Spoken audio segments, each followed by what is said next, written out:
21st. Okay, I think there's a couple of minor corrections.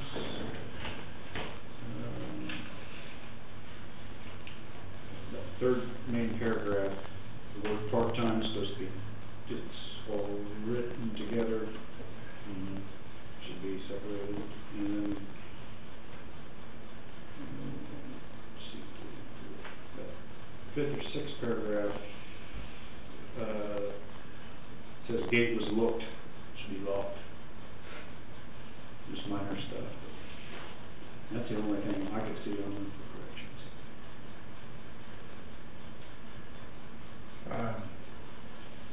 On the second page, it begins, the board received a letter from KCAM, and then it says, on the risk, A, avoidance should be one word, not A, space avoidance. They didn't receive a avoidance grant proposal, they received an avoidance grant proposal.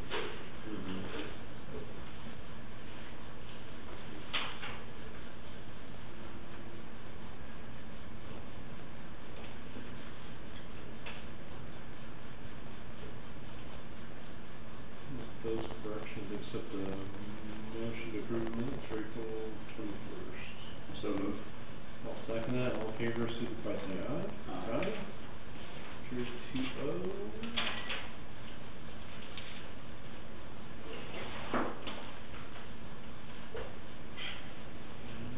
Any committee reports, please? No. Okay. I have no report as well. We'll jump ahead. We've got Terry and Mark here. From Bridge. I don't even know where to begin. You gotta start somewhere. I know. Okay, last week we went through, well, we were here in the afternoon, the Marlatt construction. Just need that signed. Okay. Also have Swab Eaton and their 2015 bridge inspections that all passed due. Got that, let's see that. Okay. I still have this bridge proposal I'm carrying around. Were you planning on signing it this time, or did you wait on the report? What are we talking about? The guardrails? Yes, you can. I talked to the state. Okay. If it's included in the plan, it's included in the 80/20. Okay. As long as it's let by KDOT. But if it's let by someone else, it's not included in the cost share. So like this bridge is let by Norfolk, so it wouldn't cover it anyway, even if it was only, but we can still add it if you'd like after, the bridge is complete. You guys could do it for roughly $5,000, $20,000 to add it to the north. That would be actual guardrails. Is it feasible just to do something on our own, like posts or buffers or things like that? Yeah, it's probably up to you, yeah. I mean, that would be another option if we want to go cheaper. As far as that goes, if maybe we'll go ahead with the bridge, but then we get our new director, maybe he would have a different take on it too, as far as that goes. Yeah. I mean, Well, David Gates even noted, if the commission wants that, they need to set policy on from future of it. I'm gonna say, I think we're probably better just go ahead and act on the bridge and go ahead and, we have these two other ones that are basically like it already, and then we can act on the guardrails later. Correct. Yeah, you can always add those, correct? Yeah. Have we ever actually installed those ourselves? Seems like we've done some repair on some in the past, but as far as installing a big section on our own, I don't think we've ever had to do that. Yeah, okay. I know we've got those posts with the holes drilled in before and repaired some, but. Okay. So I didn't. Okay. Well, we can-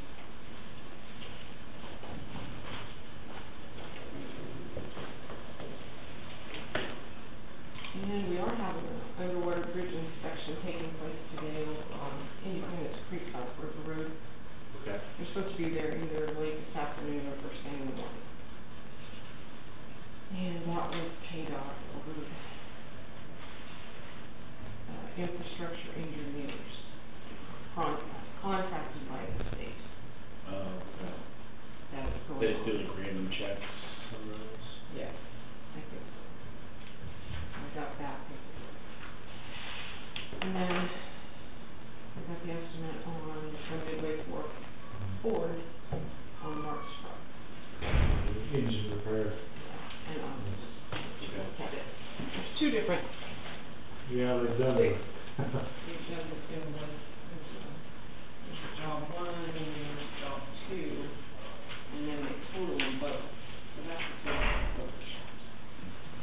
And that's what we read.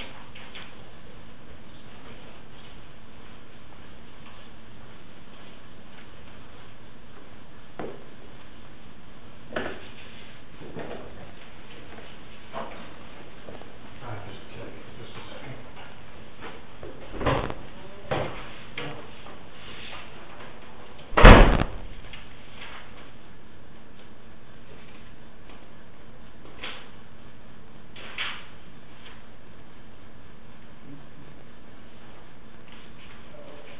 I think somebody said more of that, already demolished They the did. bridge yesterday. Yes. Yeah, that was approved last week, Mm-hmm. but we weren't up here, so I just had to have the POs. Sure. While I was, Yeah, it's out and tree is out. Yep. Yeah, we'll start putting the tube in tomorrow. while we were talking about tubes, I tried to email you my, you would not send my email through. I was visiting with, Brown County Commissioner, and he said they were putting in a 8-foot tube that's like 46 feet long. Said they put the first half in, they went to put the second half in, and they would not mate. Have you ever had a tube that was 6 inches bigger on one end than the other? No, can't say that we have. He said, measure all of your tubes on both ends before you put anything in, because they had, the one end that was wrong was 8'6" on one end. Yeah. Of course, on a 24-foot tube, you don't see 6 inches. Right. Didn't think about taping. But it was to the center, so they had to dig it back up, flip it around so the bands could pull down. So, Did he say where he got it?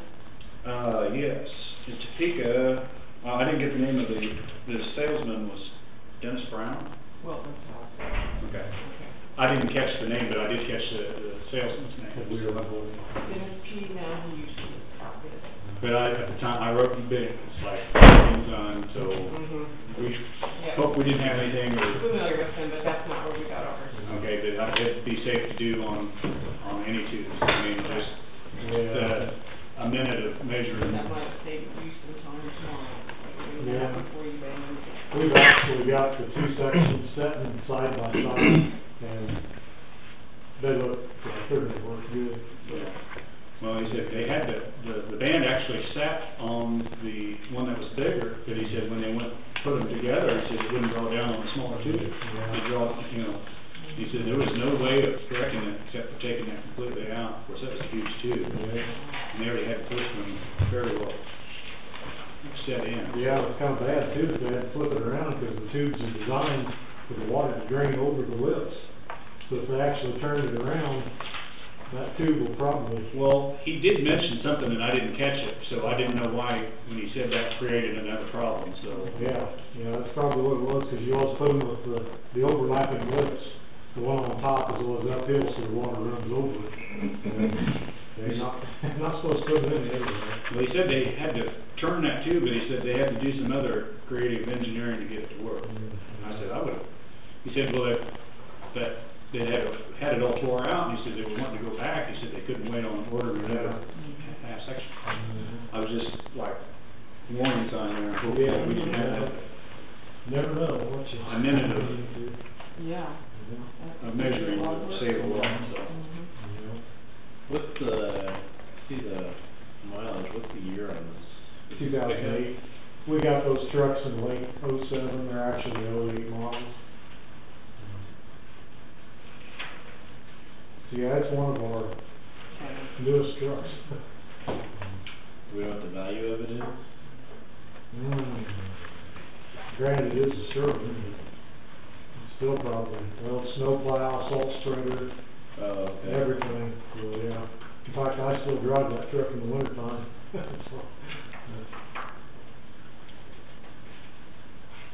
Yeah, I don't know what the value is, probably at least, I think they give $150 for those new, so. I can get you the value on it. I'm sure it's worth more than the repairs would be, not quite like the lay-down machine deal. Yeah. And we're kinda short on trucks anyway, so it's, Oh, really? yeah. Yeah, we run two of the oldest ones now, when everybody has to haul rock and stuff, so. How many total do we have?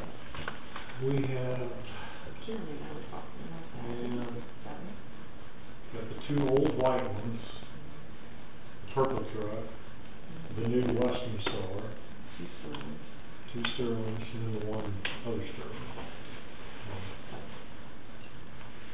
Yeah, that is one of the newest trucks we've got, other than the Western Star, which we just got. Yeah. The Western Star, did that electronic problem get fixed? Yeah. It's been Yeah. okay since? Mm-hmm, yeah. Yeah, I haven't had any problems since, and he's hauled quite a bit of rock since then, so. Good.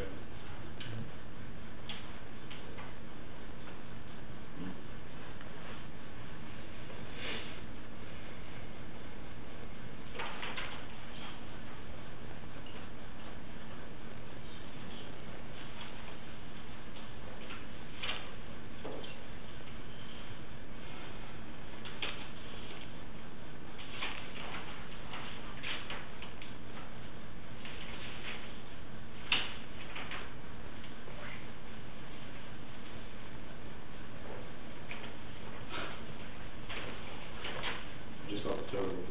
Yeah. Now, the one total is actually, The No. 2 jobs together. yeah, I don't know why they did that, but.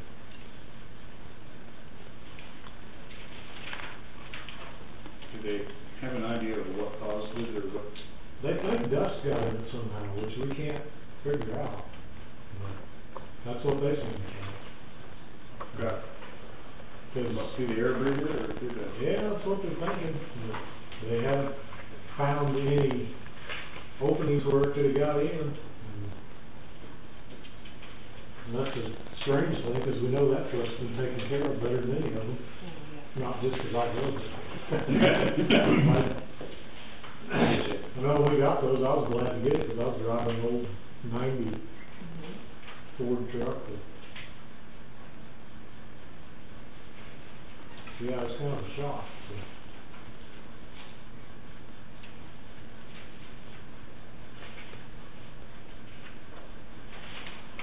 Hmm. I think the partial overhaul was like 18,000. They was just gonna fix the cylinders that were bad, I believe is what it was. And then I think the complete overhaul was like 22. I'd say if they was gonna do it, I'd do the complete overhaul and not do half.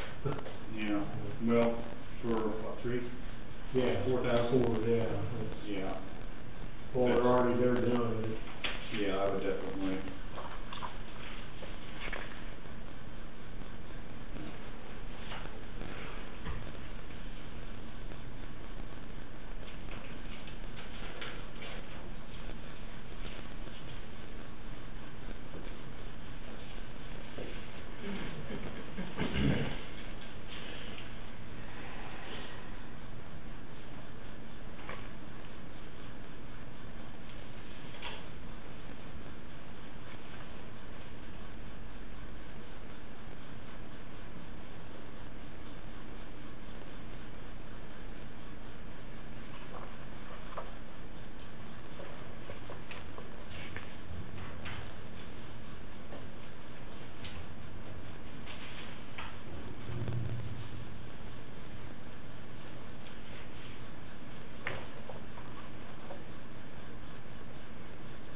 So probably less for the annual, the KDOT standards inspections. Yes. Saving us a lot of money than having to pay for it. Yeah, I knew,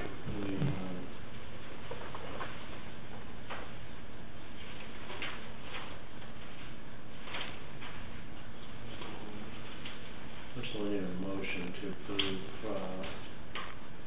entering an agreement with Schwab Eaton to do 2015 bridge inspections in the amount of $18,675. Also move. I'll second that. All in favor, signify by saying aye. Aye. 3-2-0.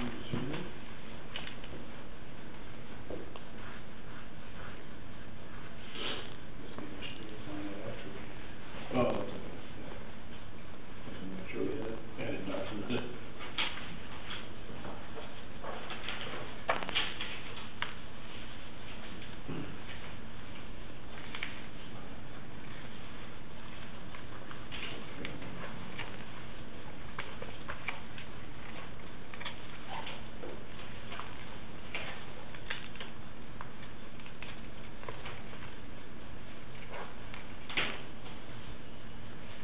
And do you know if he contacted,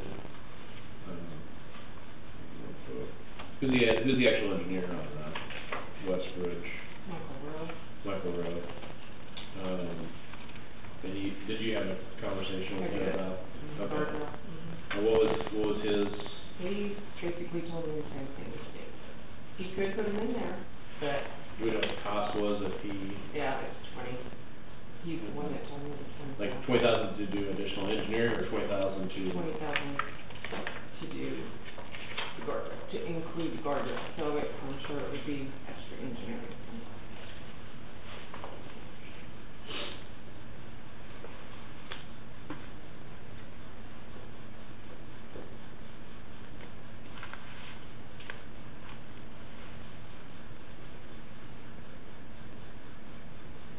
That would be outside the scope of what we have here.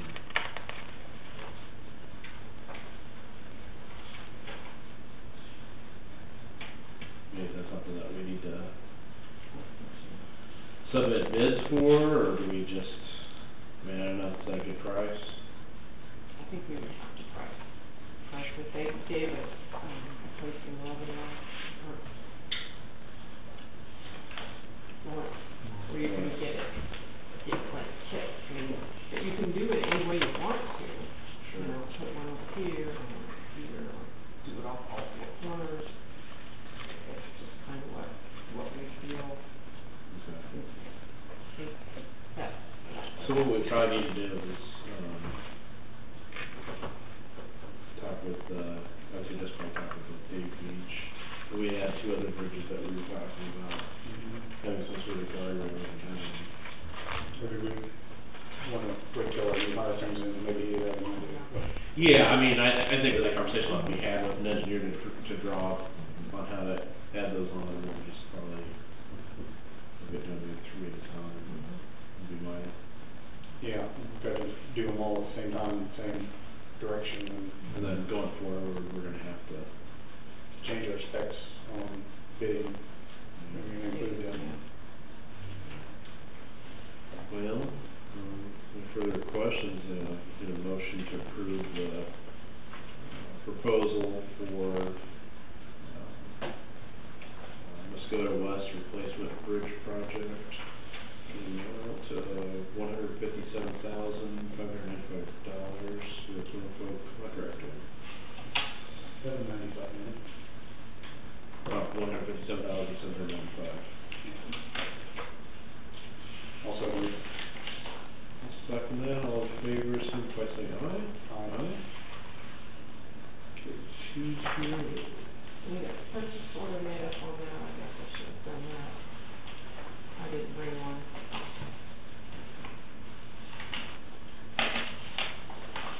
Now that will come out of special highway fund, Yes. and then when it's reimbursed, put it in special bridge, is what Matt had told me. We can do it 2 ways. You can budget it directly out of special highway and bridge, or you can take it out of our operating budget and transfer it.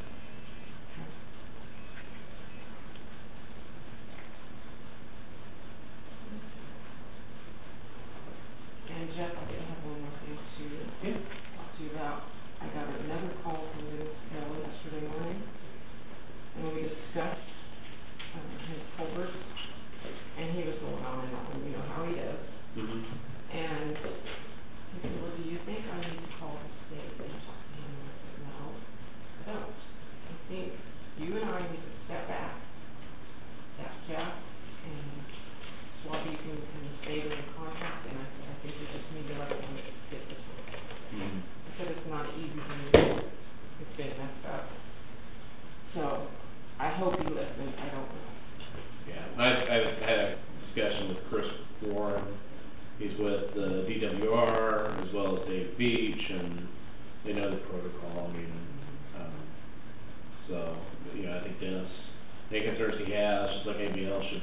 should funnel through Yeah. Ashland County, and then we contact, them directly, otherwise we're gonna get a lot of different, Mhm. communication's gonna be off, and Yeah.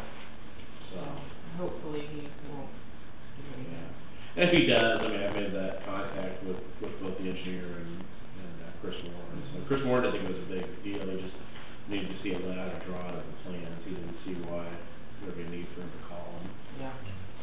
So he's on board. Did you, get anything more information on the laydown machine, or? Yeah, that's what these two guys. Oh, all right. We have, I contacted all the companies again, and these guys are the only one that's got back with me. So, they've got some information on what ours is worth, and just. Yeah, you're fine, you can sit there, unless you need to leave, Terry. But they sell the wire cap, so. Well, I thought that was gonna be on the agenda, and I didn't realize. Yeah, Well, they- we just said we would be here with you if you had questions or answers. I said, oh, I got no problem coming up. Pete Martin, you guys have never met Pete Martin, No. Eric and Jeff. Pete is our paving specialist. We have two what we call paving specialists. All these guys do is take care of all paving needs for Foley. Pete is in our territory here, so as far as Ashland County is concerned, Pete is my right-hand guy on the paving side. He's paved for 30 years of his life. So when it comes to laying down asphalt, he knows the ins and outs of everything. So he can answer any technical questions you got on the paver or anything that, I mean, we met with Mark earlier to go through this as well. So, the old paver, or if you guys are looking to do something with it, she's a wore out machine. One thing that we talked about was if you guys are interested in moving on the Weiler paver and going to like a Cat Finance lease, I can get Cat Finance to take your paver as a down payment if you trade it in, or even if you sold it on, if you guys wanted to sell it outright, whatever you would choose to do. That money can be used as a down payment, so you're not pulling money out of your budget for this year, and then you can roll that into a 60-month lease at 2.9% for 60 months. Your next payment wouldn't be due until February of next year. So your first budgeting you would need to worry about would be 2016 as far as making any payments. If you want to go 72, they can go 72 on a governmental lease. Rates go to 3.2 at a 72-month lease. Looking at the machine, we figured resale value on it, meaning if you guys tried to sell it, we would tell you try to get maybe $13,000 out of it. We'd give you 10 today. I've got a guy that I know that we can sell to that would take it for 10. With the amount of money that needs to get repairs in it, there's, you're kind of stuck in a hard spot, so to speak. This machine also, through Weiler and Cat, is on a buy board, governmental buy board. We are approved for that, so you can purchase through a buy board without having to go through bid situations if you choose to do that. That can be done as well. Okay. That's totally your call. Okay, this is the Weiler machine you used. Yes. Cat, Yeah. warranty, cat parts. Yeah. And that would, it would come set up with, I think it comes with, the CAT engine is warrantied out through like 3,000 hours, 2 years, I believe it is, 2 years or 3 or 3,000 hours. The machine itself, powertrain, hydraulics, I believe it's 3 years, 3,000 hours. I think that's Or 3 years, 4,000 hours right in there. I mean, that's all set up in it. The machine that we've got one on the ground. We have them on order constantly because as they come in, they go out the door. We do have one in Kansas City, and I told Mark that if they want to go look at this machine and walk around it, or go watch one in action. 21 of these went out last year in Foley territory alone, last year alone. They're the perfect paper for your situation. They're not the cheapest paper. Depending on how you want it set up, I can go back and figure that up today for you. I know I gave him a number of like, just tell him 170, you got everything covered. Whether you add, Christmas lights to it, you're covered. So definitely be under that. But it's kind of trying to figure out what direction you might want to go. Yeah. Yeah, it was, a surprise, to say the least. Yeah, well, and I didn't realize it was in that bad a shape. I mean, I would've thought, probably would've known something maybe end of last year, at the end of the paving season, that the plan for it at least a little bit better. yeah, and I think the parts you guys were looking at was just for the undercarriage alone, wasn't it? Yeah, yeah. So, This whole cost of repair that we were looking at, what was the number again, Yeah, they actually got, rough estimate of labor was 6,300, so, yeah, close to 30 grand. Just- 30 grand just to get it up to where, Yeah. And they didn't see it, so they didn't know, you know. Yep. and we looked it over pretty good.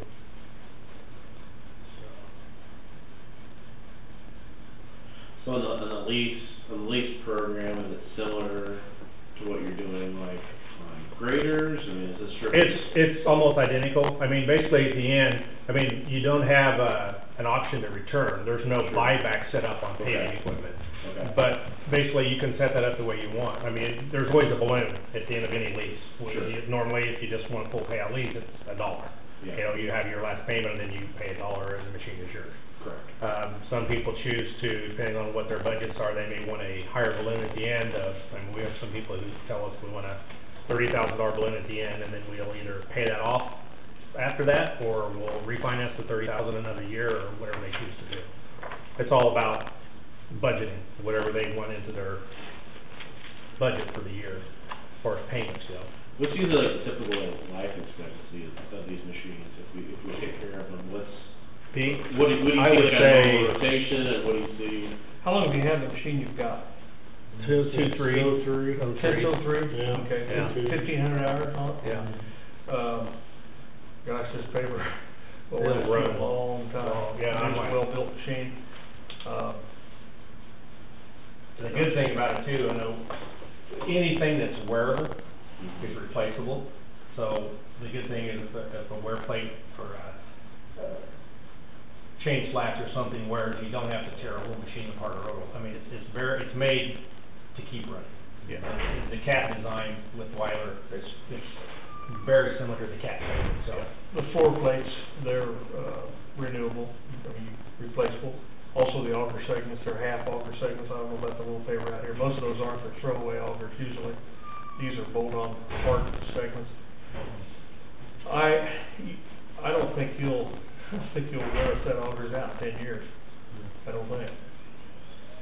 But, It's gonna last a lot longer than what you've got, even with the roading. The undercarriage is set up, I mean, it's the leading paver in the industry when it comes to the undercarriage on the Weiler paver. And too, they said, pushing the trucks would be easier. Oh, yeah, The this thing will push machine any truck you got got, almost too small for yeah. pushing the trucks. well, I've seen this paper push semis before, semi-truck dumping into it. How many horses? 100 horse. 100 horse. Mhm. Wow. Yeah, and it's not like an oversized paver, it's the size you need. I mean, from here you would move up into like a Cat 655, and to me that would be overkill. And plus, a lot more money again, but that's not what you guys need, not for your setup for what you're doing. No, and the other thing too, he was concerned about being able to haul it. You wouldn't be able to put a 655 in your roller on that trailer, but this one will go on there.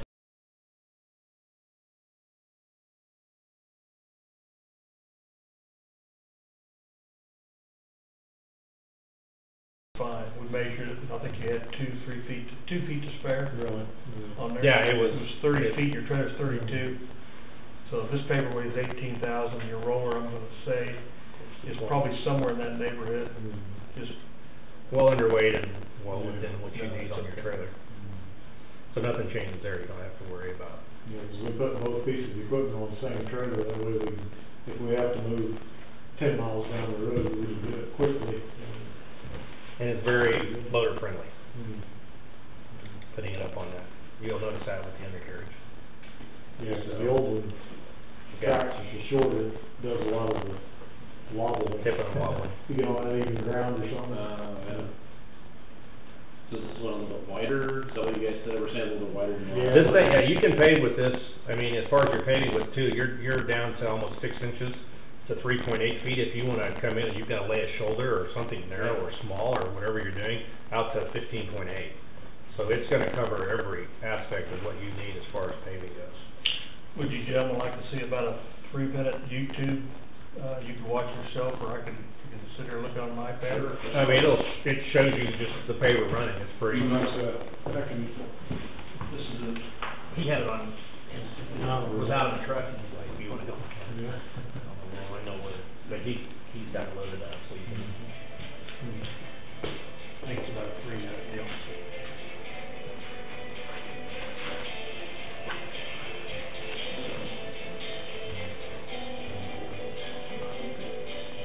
There's it.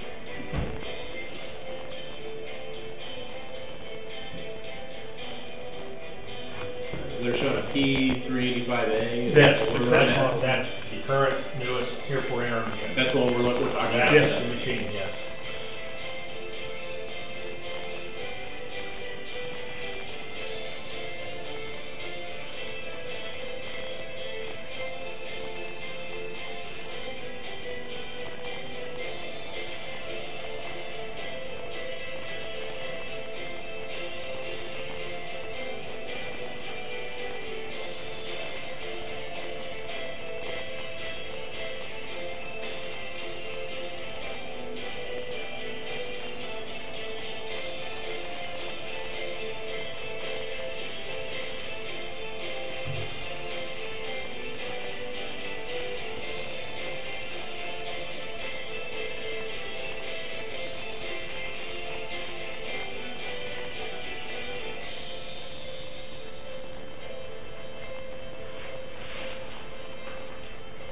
You can do variable width. You can do variable width phasing. Yes. So if you're going on the edge of the road, it's obviously deeper on Yep. the shoulder. We couldn't do that in the last one, could we? This machine also has, Yeah. for some reason you wanted to do a trench, or you just wanted to do 2 foot, 3 foot on one side, it's got clam gate, and you close up the augers and shoot it out that one side. Yeah. You just pay a whiting or something, you wanna just. It makes sense. Or if you're coming to a mailbox, Right, mailbox, Yeah. that's you what know, I was you thinking. just Oh, yeah. suck it in, or push it out, suck it back in around the box, go right back out around it, and you don't lose that edge. That sonic feeders keep that asphalt, that's what we were talking about with the augers, the asphalt rolling all the way to the end at all times. Anytime it gets low, it automatically Right. augers it out, keeps it full.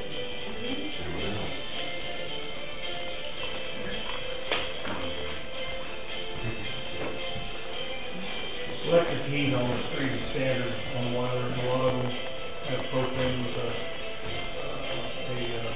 option for electric. I'm gonna pass on sale when you want electric heat. A lot of things, it's a clean, and then on the diesel or it's created for those things that smoke you. What all is electric grid on there? I seen it was talking about the big capacity generator on that, so is it? There are no outlets on the machine, for Right. anything else, it's just for the street heat, the elements. It just, okay, yeah, I didn't know whether it had like electric motor drives or. No. No, all right, that's like hydraulics, yeah. I didn't think of it, but the generator is hydraulic driven, that's changed. Basically, you can run it low RPM, and it's gonna crank out all the wattage you need. It used to be a belt drive affair, you had to run the engine wide open to get enough to, but this one is hydraulic, with everything's got a Sounds good. rear drive hydraulic pump that keeps it at a certain speed, so. Okay. The other thing, keep in mind too, is with that comes Pete, myself, and our paving crew. So if Mark's gonna go out and do some paving and stuff, and we're gonna help him set this paver up, Pete and I will be there, especially Pete, that's his #1 job, is to follow these guys around. So he'll actually come out and get on this machine with them, train them, and we'll spend days with you laying asphalt, That sounds good. showing them, you know, the ins and outs of paving. And you get your bounce again, you check on the lease program, you said, for 60 months instead of 20. Yeah, 60 at 2.9 and 72 at 3.2. To them, is that true? Yes, if you need a number, with the way they need it set up, when I get back to the office, I can email it. That'd be to great. Terry. Yeah. So I can get to her before I leave, yeah. So you'll have it before you guys get done today. Yeah, that'd be great. Yeah. Some way to look. Well, yeah, that way you're not sitting here waiting till another week. I know they're behind the eight ball, 'cause they need to lay asphalt. So, yeah, 'cause that's Pete's job. I mean, he'll travel around with our paving customers, compaction issues or questions. He's out on the job recommending what to do, how to do it, maybe what to change, so. Foley was number 2 in the nation last year with Caterpillar. Foley equipment, we were number 2 in North America last year in paving for Caterpillar. So that speaks volumes for our paving group. They know their stuff. Yeah, we're gonna be out by Holt Cat out of California. We'll get them this year maybe. They have a lot of highways in California. Yeah. Paving. Yeah, so where we can get, you know, they send that to you. Well, maybe I misunderstood the question or the answer, but the question was about how long this will last, and then, are you saying that maybe we should have got more than 1,500 hours out of the old machine that we had? And then you didn't really answer how, you said this will last a long time, but did you have an idea? You know, I've seen pavers, I'd have to go back and see how many hours I could probably get with Weiler, see how many hours that their earlier pavers have had. And this is the only second generation they've come out with, so, gosh, I've seen pavers, cat pavers last 11,000 hours, 10, 11, 9, 10, 11. Up to 15 on some of mine. The Weiler, you're gonna be, the way it's designed and the way it's set up, it'll outlast the current paver that you have. Now, whether you should have got more life out of the paver you're using now, that's kind of a loaded question. It's a totally different paving setup than what we offer, and it's also it's lesser expensive. There's a lot of items on that paver that just aren't going to last. Yes. One thing I noticed, I was talking to Mark out there about, I guess, Malden, that's what we have now, Malden. Gilchrist. Gilchrist. Yeah. And I took a look at some of the screed plates, and I looked at them, I thought, there's those screeds are pretty wore out, and my understanding is some of those were changed just last year. The end of last season. So they can't start out with something very thick, begin with work. I mean, they're thin, okay? These screed plates on this Weiler are 3/8 inch hard ox material, they're hard. And, I'll bet you I can get with Weiler, I'll bet they haven't changed any screed plates yet. Not in any that I have out. No. So what's the warranty and what's the maintenance schedule on this machine, this particular? Set up very similar to the cat paving industry as well. Warranty on this, standard warranty that we have, like to go now as it goes out, I'm almost positive I don't want to say positive, I'm pretty darn sure it's 3 years, 3,000 hours. I think it is. Yeah, and the cat engine is the same way. It might be 2 years, 3,000. I gotta look on the cat engine to make sure, but I'll have all that for Terry, so I can set up and make sure we have everything will be on there, so you know exactly what you've got and what's entailed as far as the pricing and what comes with it. Sure. So the handheld remotes, that's all on there. We pulled that, the specs, when we're sitting in the parking lot. So as far as anything ordinary, no, you're good to go. DBA Canada's like right around here, so pretty close, they're using this. Oh yeah, we got how many in Kansas City? Oh gosh, something was probably 10, 15. 15 of them running in Kansas City right now. I mean, an hour away. Yeah. So we can easily, or if you wanted to see governmental, so we can get you Topeka is where some of mine are at, but you can go to City of Olathe. If you want some references, people call, you know. More than happy to get you. You can talk to contractors who use them on a mainland job too. I mean, when they're out running these things full tilt, we can get you all kinds of names. I called our rep this morning because one question I get asked once in a while, how deep do they lay? And I've never really seen it in the literature. And I called the rep this morning in case the question would come up again. And he said 6 inches all the time. And he said, well, there's a contractor in Kansas City that tells him they lay 8 inches every day. Now, why they're laying 8 inches? 8 inches of asphalt? Yeah, but I don't know why. But, you know, typically most people, they're out there laying 1.5 inches, 2 inches, you know. Mill-and-overlay type jobs, which you're going to be patching this. That's what. Is that what we do, Mark? Yeah, roughly. Fill the ruts in some of the old roads, you know, you might lay 2 inches here and not lay anything Yeah. in the middle. Dragging. Yeah. Facility, yeah. But what I'm saying is it'll lay thick if you need to. I mean, it'll handle it, so. But that's not the norm. So you'd come out and train, is there any other like training that you suggest that we? The other training I would suggest is, we put on, training seminars, so we put on one this year, Randy did. Just missed it, I mean, we Probably, yeah. we just last month did a We training did for it this early paper. spring or the winter, and there's also, training at the factory, if the person wants to, get in that service training. There's all kinds of training opportunities. And that's just, what'd you say, it was 200 miles from Topeka? I Googled, I was curious, from here it's 202 miles Yeah, okay. to the factory. The factory in Iowa, which would not be a problem. Knoxville, Iowa, it's just right next to Pala. You know what Pala's at there? Yeah. That's where it's at, but Okay. if anybody'd be interested to go to the factory, and just see what they do, you can run up there too real quick, so it's kind of a neat experience. We can get you around the machine, so that's not a problem. And the one that we're looking at, the one we have now, we've got them ordered to come in, I think, one each month for the next 2 months, but I think 2 of those are spoken for.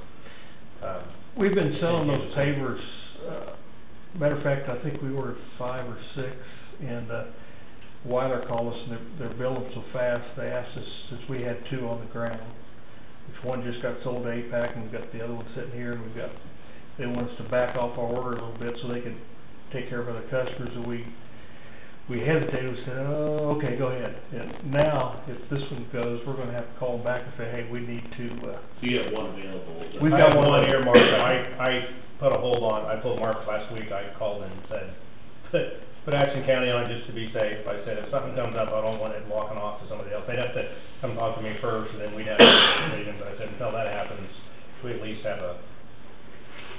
a name on it. So, that by no means holds you guys anything, that's just covering it on our end. Sure. They're just high demand right now. Okay. I don't think I have any further questions. I guess Either. we'll see what we get. Yeah, we've got a commissioner down too, so.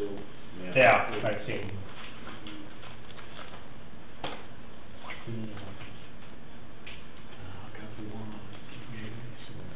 oh, give them a couple of them. Yeah. If they wanna keep them, they're welcome. You guys We're good. We'll keep one moving. And when you get, when Dean, when he sends that to you, I'll give it to you. yeah, I got it, you can have to. Now, I'll go, we're headed back now, Okay. so when I get back, I should be back. That'd be great. Nice meeting you. Yeah, take care. Yeah, nice to meet you. Yeah, we'll get it done. Take care. Nice to meet you. Thank you, guys, thanks for your time. Thank you. Thanks. Thank you. See you. Sorry we took longer. That's fine.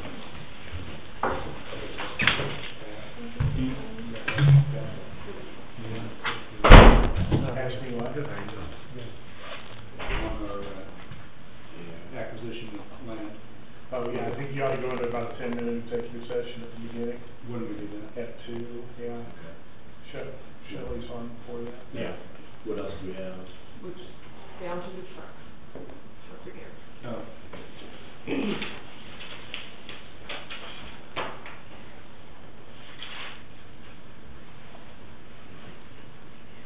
$36,000, an awful lot to take into a. So that's for both jobs. Yeah, that's what They they can do 1 or 2. Oh, I see. added both jobs together, we're not sure why. So then which one are we looking at? 22,000 for the complete overhaul.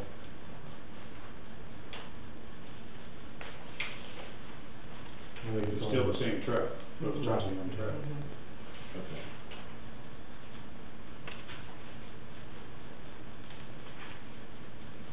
Yeah, it's worth it to stick it into this truck, or, Yeah, I say it's one of the newest ones we've got, so.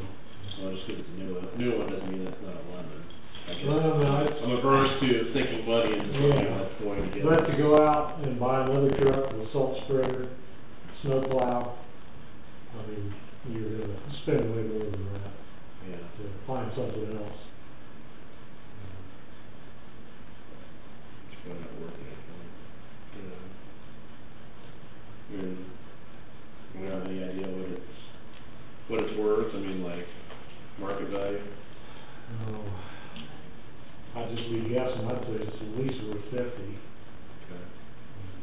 actually 90,000 miles, but. Broken or repaired? No, no, repair it. Repair, okay. Yeah, Running condition. yeah, right.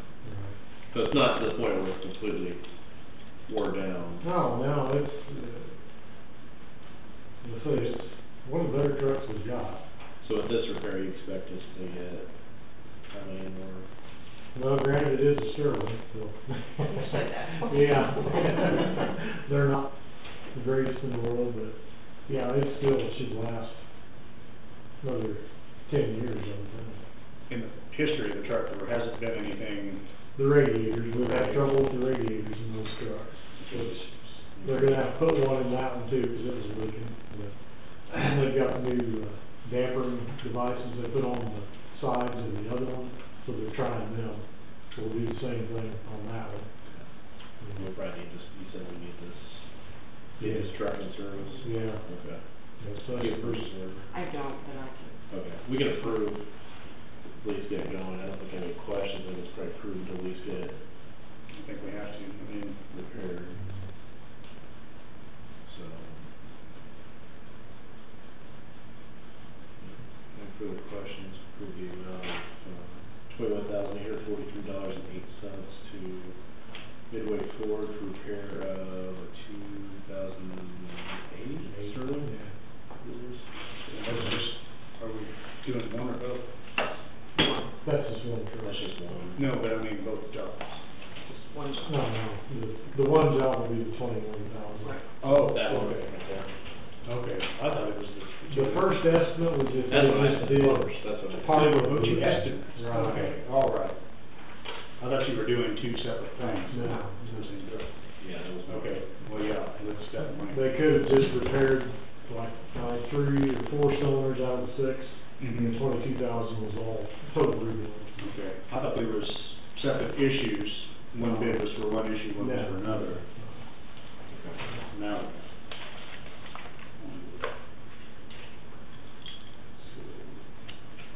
I'll make a motion that we fix the truck and was you making that motion? Or- Yeah, it was, or was it- amount of $21,843.08.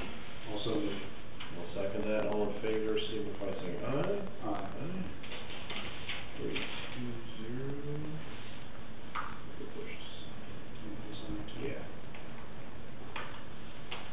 Sign it, So do I need to fill out purchase orders for the two, like the bridge project and that one, for you to sign? You do not, we approved the bridge project, we'll probably get an invoice, would be my assumption at some point, so you're good to go, everything, we'll just, when we get the final invoice for that, we'll get a purchase order for the truck, but this will at least get the truck going. Yeah, they can call them and get started. Do we need to do anything with these expense reports, or is that just for our information? Today's department head budget. Oh, okay. I brought Yeah, it. yeah. I printed And out. you've come up here a couple of times, so you weren't, I didn't know if we needed to initial those or.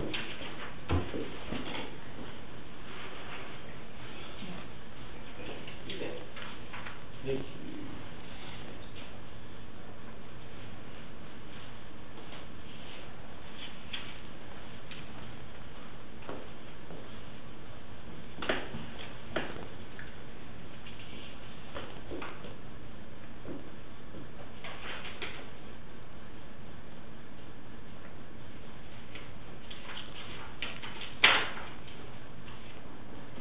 Okay, thanks very much. Thank you. Thanks. Shelley? Did you guys receive a copy of the plan and budget? Yes. Yes. Did you email it separate? No, I emailed it, the other one has been out. Last Thursday, Friday, wasn't it? Yeah, last Mhm. Thursday. So, basically, if you have any questions, I'll just tell you the highlights of it. Sure. Because what we're gonna focus on this year is our success rate. We need to hit at least 62%, but the state always wants us to hit at 75%. So, our second goal is to get our LSIR fidelity in place. We tried to do that this year, but it's never gotten started. The person's gonna help me quit. So, They might be with us fidelity training. The LSIR is our risk need score. It's our guidelines our tool that we use to see what our vendors need help in. Okay. It's based off certain domains, and it helps us focus our case plan on that. Okay. So in order to make sure they're getting what they need, it needs to be scored correctly, which is what this LSIR fidelity training is going to help us do. And then the third goal we had is to start a behavior grid response. So for every action, there's a reaction and a response and a timeline. So let's say they're testing positive, this is their second one, this is what we're going to do, this is what should be done, and month follow-up. It's a guideline to make it more uniform. Okay. So those are the three things that we're gonna work on. The budget for this year, we received $159,449, about $4,000 less than last year, but we're good. Got it. So, you guys have any questions in reference to either one of them? No?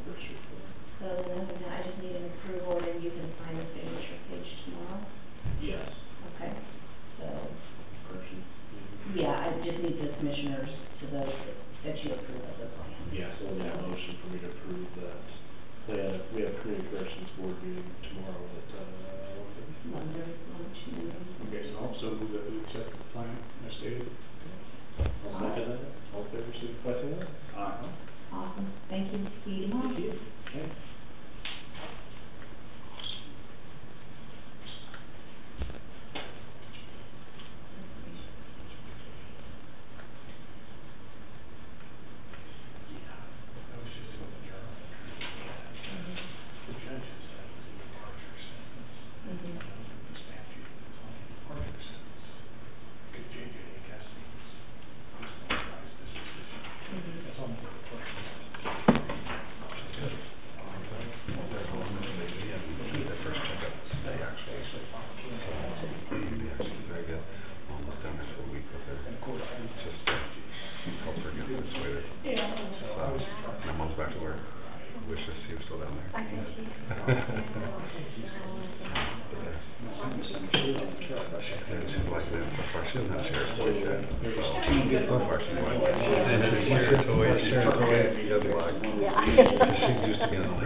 Did you indicate that Bill was gonna join us via phone?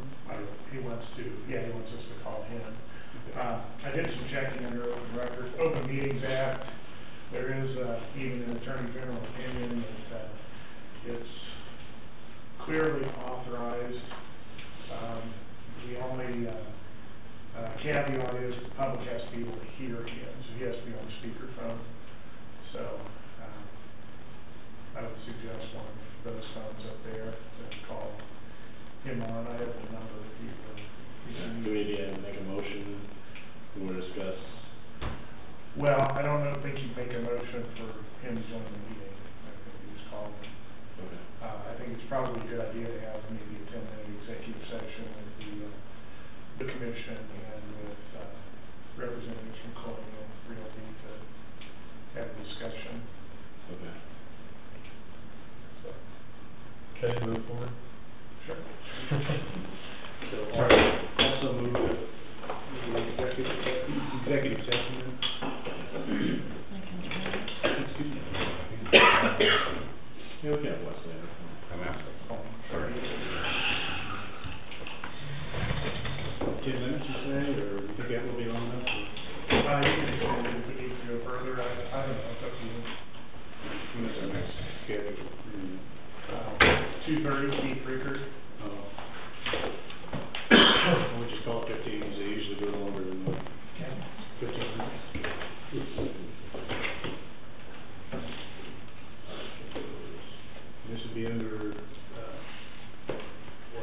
Yeah, preliminary discussions concerning acquisition of real estate.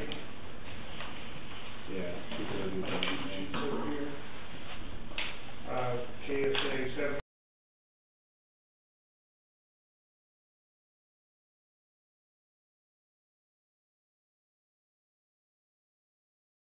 Response times, I think one of the response times add-ons that I have to answer to people that, I mean, 80% of our runs are in the city limits of Atchison. I guess I don't consider that too as bad a deal. I mean, the hospital moved out of the population center, so I don't see how moving this to the proposed location would be a problem. Well, hospitals aren't running the ambulance service, we're the ones that carry them, so. But the fire department also is a first responder, and they would be here. That's correct. Still 1.5 minutes of that, one to key response times. So, As far as the EMTs, yes, but not the fire department getting to. I know, Yes. I'm just giving you my opinion, I respond to, I have 3 precincts that I respond to, you know, in Atchison. So I have citizens. And I'm fine with that, I mean, I'm just stating my position. Okay. So, well, I think we're done with. Unless you have further, you have any more questions, Bill, or discussion? Okay. Okay. We need a motion, or? Yes. I make a motion to purchase the Shea Brothers for the EMS. In the amount of? Capital improvement. No, I meant The amount. purchase price. Yes. Okay. It was 155,000. Yeah, 155,000. Yes. Okay. Okay, motion on the floor. I'll second it. Motion and second. All in favor, signify by saying aye. Aye. All opposed? Aye. Further discussion. Property is a very good facility. I'm just responding on behalf of the citizens I represent for closer response times and facility closer inside city limits of Atchison. Motion carried, 2-1. I think we can have a written contract here in about 5 minutes. What's that? I think we'll have a written contract here in about 5 minutes. Okay. Great. Did you hear Bill say Thank you. Oh, no, thank you, Bill, thank you. You hear them? Get well, no kidding. Can you hear them? Yes, I heard. Oh, good. I just knew he needs me to help him with his chores. Bobby said you do your chores for about a year. He's a good Well, one. Bill, you take care of We'll help you yourself. out. All right, thank you. Take care, get better. That's his heart. Please, hurry back. Seriously. Thank you. Thanks, Diane. How much he cares. I'm not sure. Yeah. Wow. Keep in touch, folks. Let us know. Yeah, it's kind of a shock. Yeah. And with closing, would we do that at a meeting here, or when you want to try to set that? He just wanted to be closing here, it's me and you guys.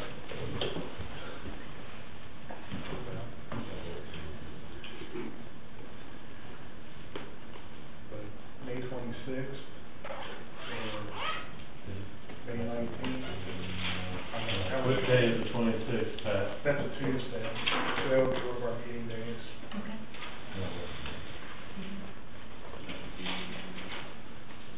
Right after Memorial Day. Yeah, the day after Memorial Day, that would. Sure. Is that okay? Perfect. Okay. This Friday, you know, because your meeting day, Tuesdays. that's Yeah. perfect, in this middle of the week, we can get stuff. Okay. Pat will get your email address and forward you the title commitment. Okay. You have sufficient time to see it ahead of time. Yeah, a week at least. Do that ASAP. Do you need to get back out and see anything? Because I know you're going to need some more. We're gonna need to get some pricing underway. What do you want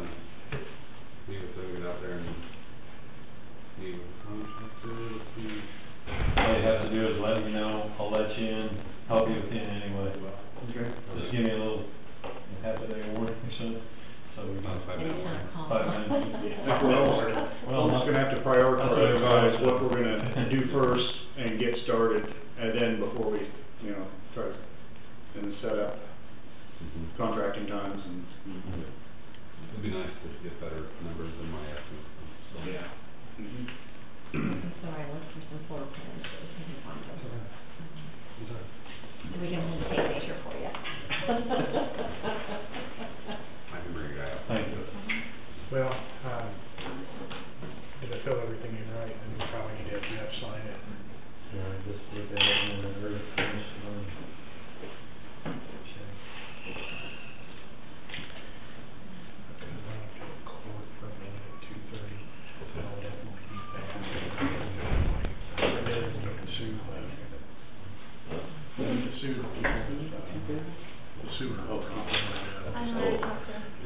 Oh, is that not turned? Does it still show Zach? Oh, yeah, all right. You're fine.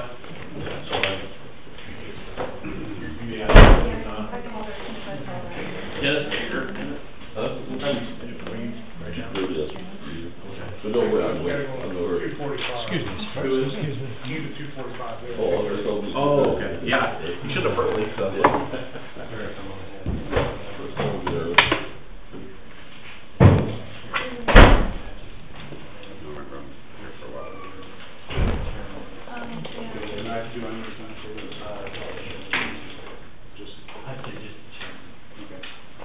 Just the chairman, Vice Chairman.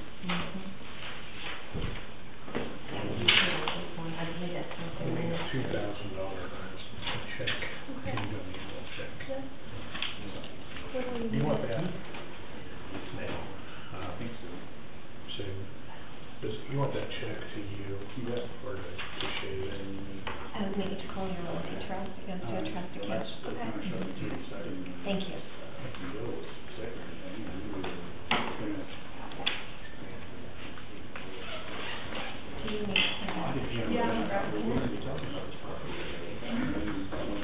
One reason, because I knew Bill, really, and just afraid that some of the stuff would come up and nobody would know, and I didn't know you were gonna be here, and appreciate it.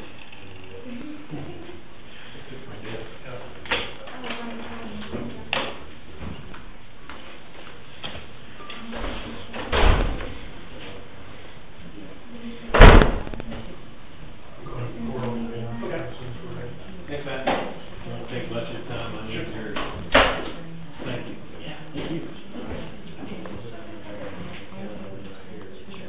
Okay.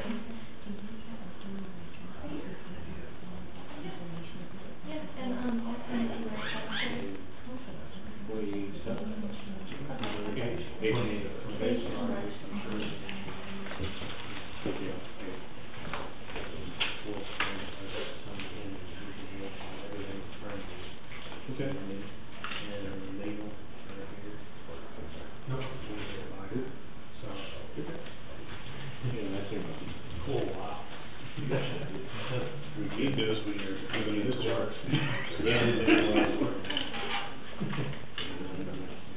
I tore these chairs up for long. Okay.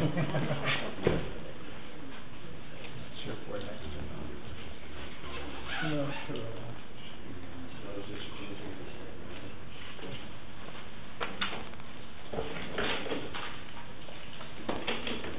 Long time, how are you doing? Good.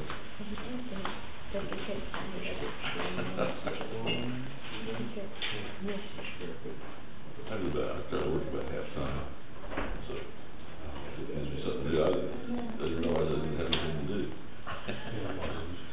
That's good, you get me 75, and I said to do that, that's good, that's good enough. Oh, you just made me old, so you've been doing this for a long time. Long time, yeah. How are you? Hey, Lydia, how you doing?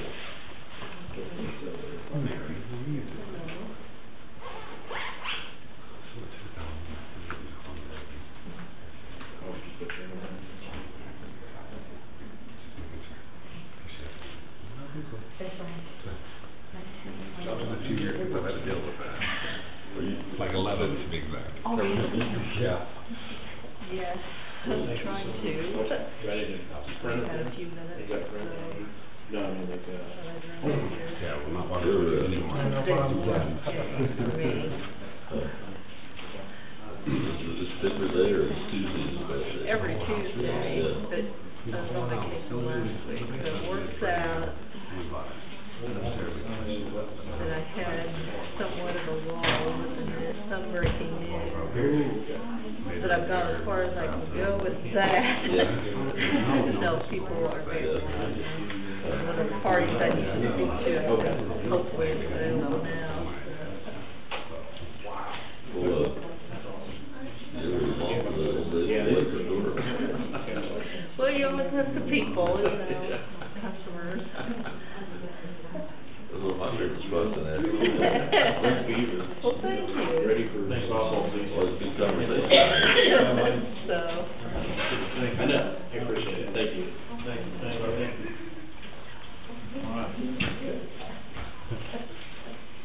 Keith, we're ready for you. All right, how are you?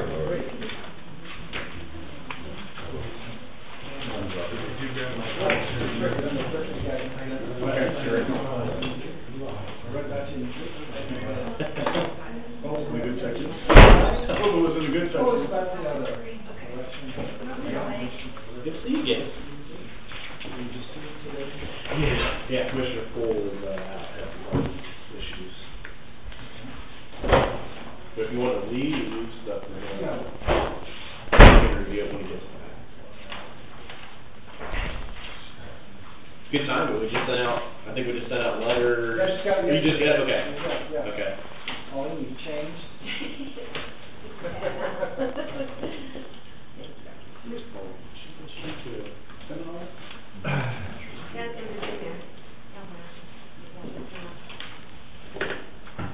Well, thanks for the opportunity to come and just give you a report on the Guidance Center's status progress. This is Jerry McDonald, who's the Finance Director for the Guidance Center. And so what I brought to you were two documents. One is the annual report, and maybe I'll talk about it first.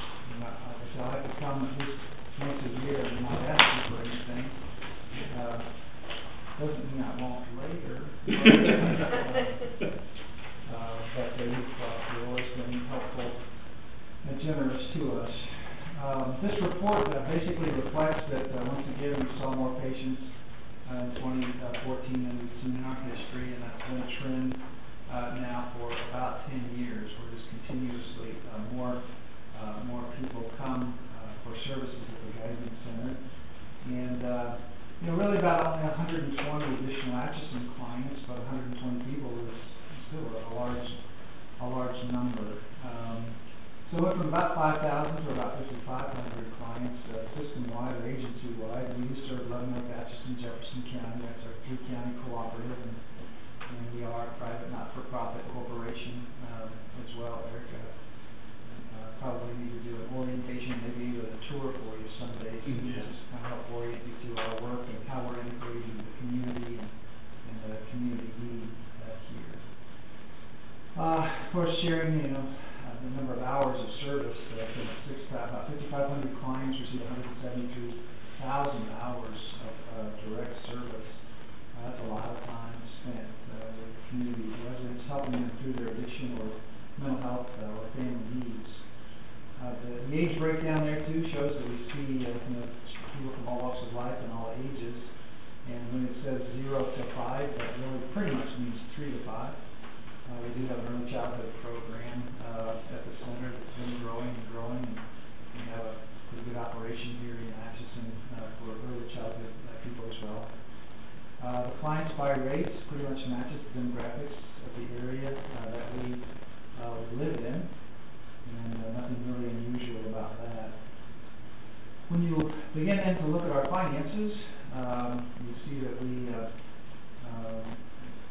generated billed for services at about $12,200,000.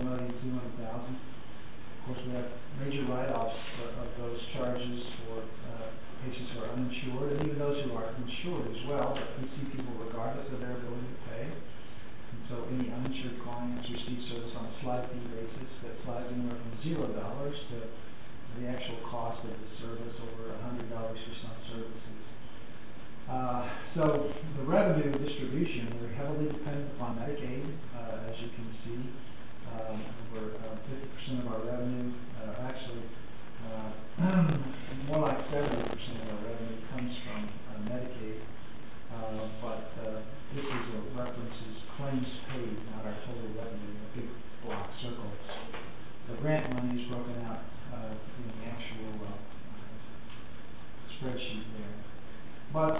we did see a $208,000 loss for 2014, and I thought that's needful of an explanation, and there's a good one, so I'll let Jerry share that with you.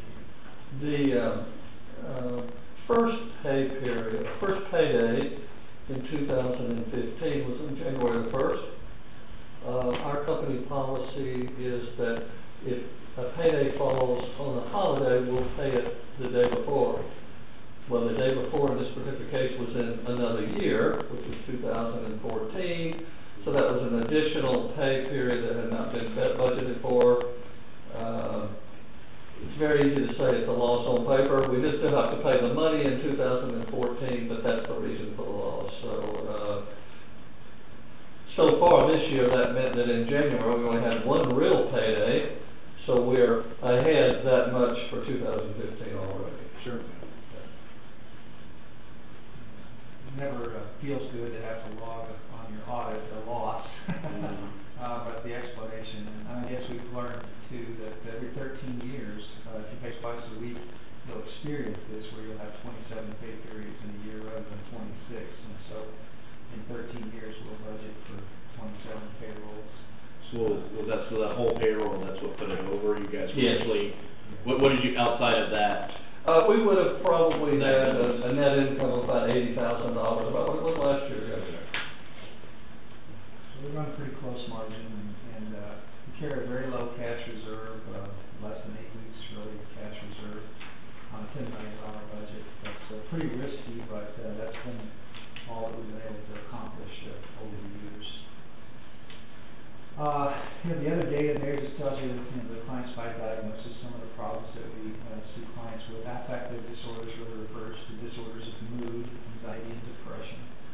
And then, of course, we do have two target populations, which are SED kids, seriously emotionally disturbed kids, and seriously persistently mentally ill adults, and they represent about 700 or so of our 5,500 clients, but they also generate the most service, or require the most service, and they generate probably the majority of the revenue for the center as well. So that's something we've been challenged and charged to do, is to work in communities with people with serious mental illness rather than hospitalization, which is what I want to talk about next. But we always have fundraisers every year as well, and this year we had a golf tournament again. We've done a golf tournament 4 years in a row, but we have a good scrounger that we generate about $20,000 with our golf tournaments. Most golf tournaments will profit anywhere from $2,000 to $5,000, but because of the heavy sponsorship of businesses and individuals in our community, we've been able to garner pretty good receipts from that. So you see a list of our donors on the back. My narrative really spends a lot of time talking about the fulfillment of our strategic plan of becoming an integrated behavioral health provider. We're not just concerned about behavioral health and addictions, but also about the physical health that our clients have. And this last year, the state initiated what's called a Health Home program, and we've become the Health Home to potentially about 700 Medicaid residents with SMI, or serious mental illness. And so far we've been able to find and enroll about 350 of those people. And so we have nurses now that actually do health action plans and help those patients to manage their health by getting them to the doctor, putting them into a doctor. So creating access for them, monitoring blood sugars, and it's primarily those that have kind of other complicating health disorders like diabetes or asthma or weight problems or smoking, or just a number of things that we've helped those patients with. We do cooking classes, smoking cessation classes, healthy eating, healthy lifestyle. So a lot of teaching going on with this patient population. And our goal is to reduce the number of emergency room visits for those patients, because a lot of patients who don't manage their health manage it only in emergencies, and they use the most expensive service available when they need health care. So we're sort of, it's one of our charges is really to try to reduce hospitalizations, and we get notice from the MCOs and managed care organizations when they do go into the hospital, so we can follow up quickly and kind of prevent our recurrence. Some of them might go back to emergency 2 or 3 times for the same condition, because it doesn't resolve, and they wait till it's really bad again, or they run out of medicine or couldn't buy their medicine. So we're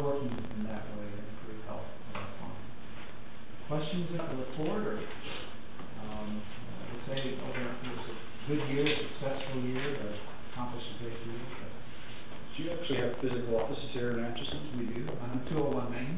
201 Main. See, I'm not familiar with their services at all, so.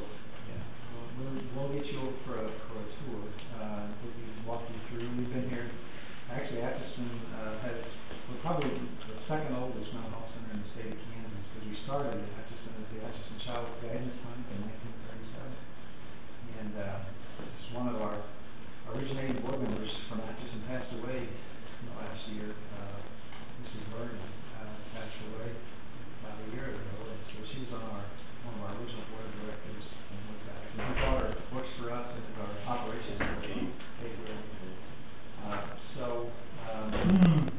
Yeah, we'll get you, we leased out, it's the old Burger building, right on the corner of Main, and, I know the Burger building. yeah. I think I have seen the sign there and it didn't register. Yeah. But we have 9,000 square feet of space that Dennis Hine remodeled just for us. The upper 2 levels are apartments that are rented out to local residents now. So yeah, we're renting that. So it's a 10-year lease. I think we have 6 years left on that lease, and so we hope to maybe renew that when we're done. But Are you in the Stetcher, where it used to be the Stetcher's CPA suite up on the second floor? we're on the first floor. Are you? Our main, the ground. Well, there's a below ground floor. You're thinking about downtown, this is down by, You said Second Burger Main. building. Yeah, it was, Burger Leather, there was also Ashland Leather okay, products thinking for quite a Burger. while. Yeah. Never mind, yeah, 201 the Main, that wouldn't have, Yeah, I know what you're talking When you about. said that, my mind just went to the Burger building, so.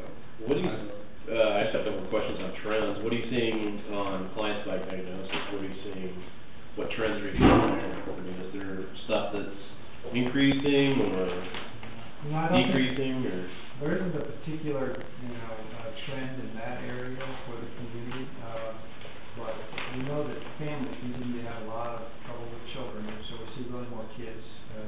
Most of the growth is really in kids services and kid clients, children clients. We haven't seen a big growth in addictions, but that doesn't mean that the problem hasn't grown. But we do have a pretty robust addiction program, outpatient program here as well. Affective disorders, does that include like Alzheimer's? No. Which is? Affective disorders are really emotion, or disorders of emotion or mood, which categorize as depression and anxiety, and there are probably 20 to 30 different diagnoses within those 2 categories of affective disorders. Like Alzheimer's is listed, is that considered under your auspices or? No, Alzheimer's is not technically a mental illness, it's a physical, medical illness, disease, and so we don't provide service to Alzheimer's patients or brain injury patients. Right. And there's... That's what I didn't know whether you... Yeah. And the developmentally disabled are also patients that are served by here by Achievement Services, so we sort of partner with them, and we do see some of their patients for medication management, because we have a psychiatry medical staff that they don't have, so we collaborate with them as well. Okay. B codes, what are B codes? B codes are, in our world, insurance companies don't pay for, but they represent like parent-child problems or marriage problems. Insurance won't pay for marital counseling. It's not a diagnosable mental illness, but they fall in that category of B codes. They're not really mental illnesses, but they're things that diagnostically you have to put on the form when they go to see people. If they don't carry another diagnosis, then it's typically a B code. So out of all of that's about in trend, that's about what percentage-wise, year to year, year over year, you're typically seeing about the same. Okay. It still shocks me that your biggest age range is between the ages of 6 and 30. That's your biggest. That's the majority of your people that you're treating. Most people, kids and young adults establishing who they are as people and how they fit and how they compete in the world, and so it's a different day today than it was even 20 years ago. When I came to this position 25 years ago, we were seeing 1,200 patients a year, and that was 3 counties wide. And so today we see 5,500, 25 years later, and this represents significant change in growth. Do you think part of that could be, it's more accepted to just seek treatment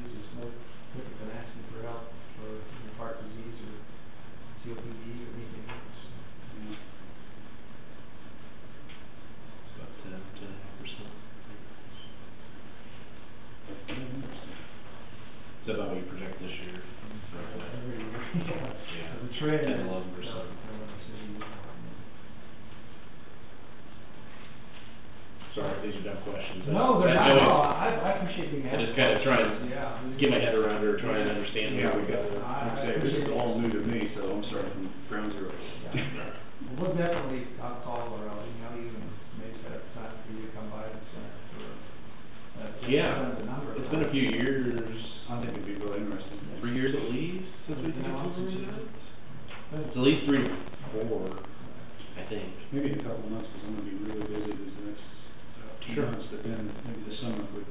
Okay. Yeah, we could arrange it anytime, it's usually, it's good to, about an hour, I think, is what we spend, or so. Yeah, because we'll talk about what we do. Yeah. Well, the other, if you're done asking questions, which I'll not that time, but, the other document I brought to you is our Association No Health Needs response, to, the state, having to close down 60 beds at Osawatomie State Hospital. Osawatomie State Hospital is the state hospital for the uninsured, who need, voluntary and involuntary psychiatric admission, psychiatric hospital admission.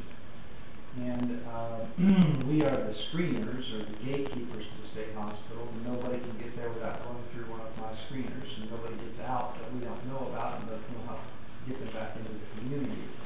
There have been 206 beds at the state hospital now for over 10 years, and due to some overcrowding and so forth, the auditors came in and began to look at a number of things, and among them they found drop ceilings in about 50,000 square foot of hospital space where patients roam and live. And so they believe that to be a health risk or a health danger, hanging danger basically. So they ordered them to close those units and remodel that space, and make accommodation for that. So they closed just overnight, 60 beds at the state hospital. And so there's 146 beds, there used to be 206. Last summer there were 256 patients in the state hospital. So that means there could be a demand for 100 more beds than they have available. So what are we to do? Well, the state is saying that they're putting a moratorium on admissions.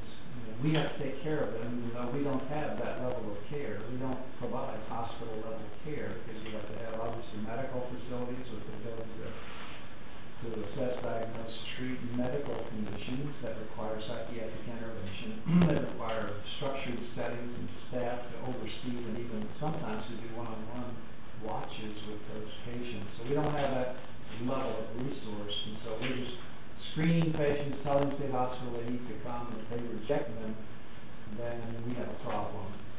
If the jail is called because they have patients that they want us to screen for hospitalization, and they say no, they just stay at the jail. If they're at Atchison Hospital and we say they need to go and the hospital won't take them, then they stay at Atchison Hospital and they eat the cost, and that happened last week. So I'm letting, when this happened, the word came out, the moratorium was put on admissions, I called the sheriff and the police chief and explained to them what this meant, and potentially we could have more people in the jails, and of course their reaction is, oh no, no we won't, because they can't jail patients unless they've committed a crime.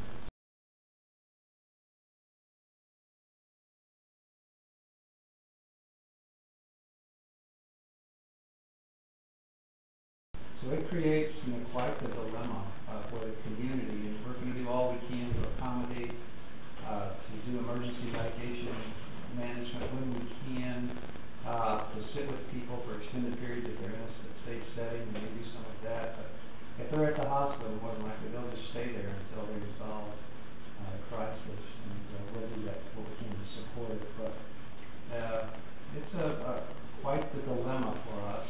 And we want everybody to understand that we didn't cause it, we didn't create it, and, Sure. and we can't fix it. Yeah, I've been reading some about this in the paper. Yeah. Is there, in an emergency, is there any place you could go out of state, just like in Missouri or Nebraska? We're in a place we're at least close enough, cost to cost. If I was screening a patient in the hospital and they came in and they had family and they had a car, I would say, go over to St. Joe or go over to North Kansas City, see what happens over there.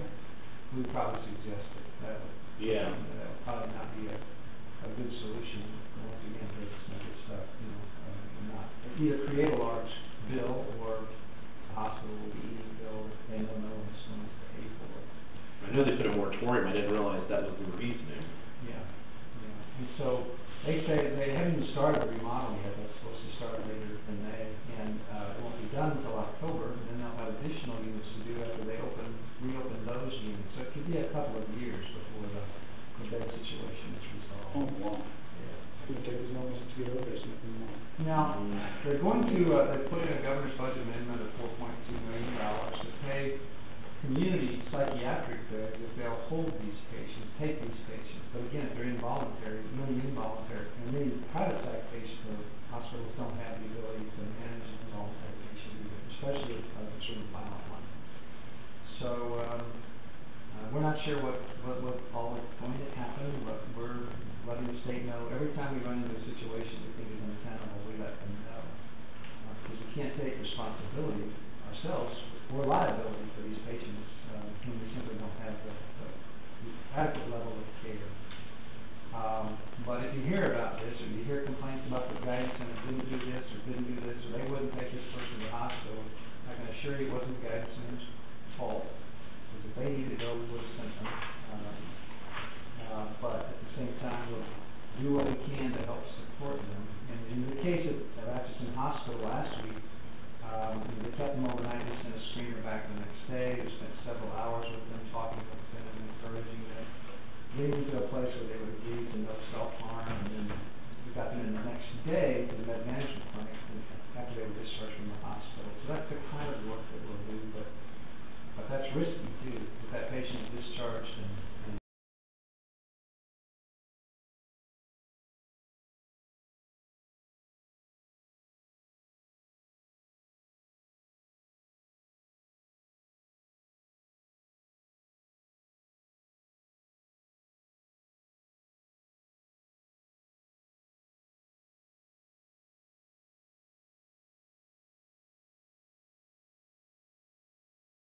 The only state hospital going there's one in Larned, Kansas as well, but the state is divided kind of east and west, and so all the western Kansas centers use Larned, and all the eastern Kansas centers use Larned.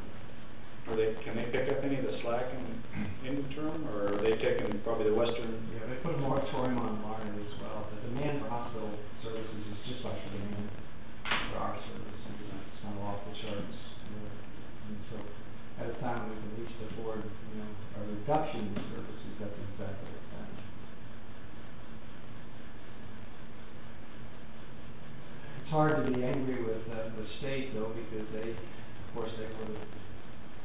would have done a remodel in a much slower, controlled way. They might have closed 15 beds at a time and remodeled, one of the unit and then close it, and CMS wouldn't have any of it. It's like, shut it down or you're going to lose your federal funding, which is about, I think, $22 million or something like that. Pretty substantial. All right. Thank you for letting us come. And we have a budget request information, and we'll pull that together and get it emailed to you on time and come back and present it to you. Maybe before we actually present, we'll get a chance to show you the facility so you know what you're considering funding. Okay. Okay. All right. Yeah. That works. All right. Appreciate it. Thank you for coming on.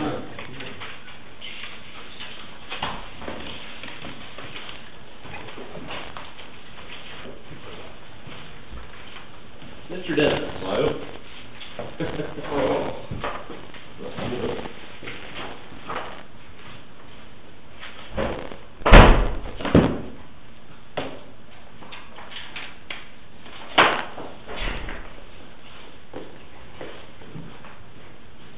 Something for us to peruse as we talk.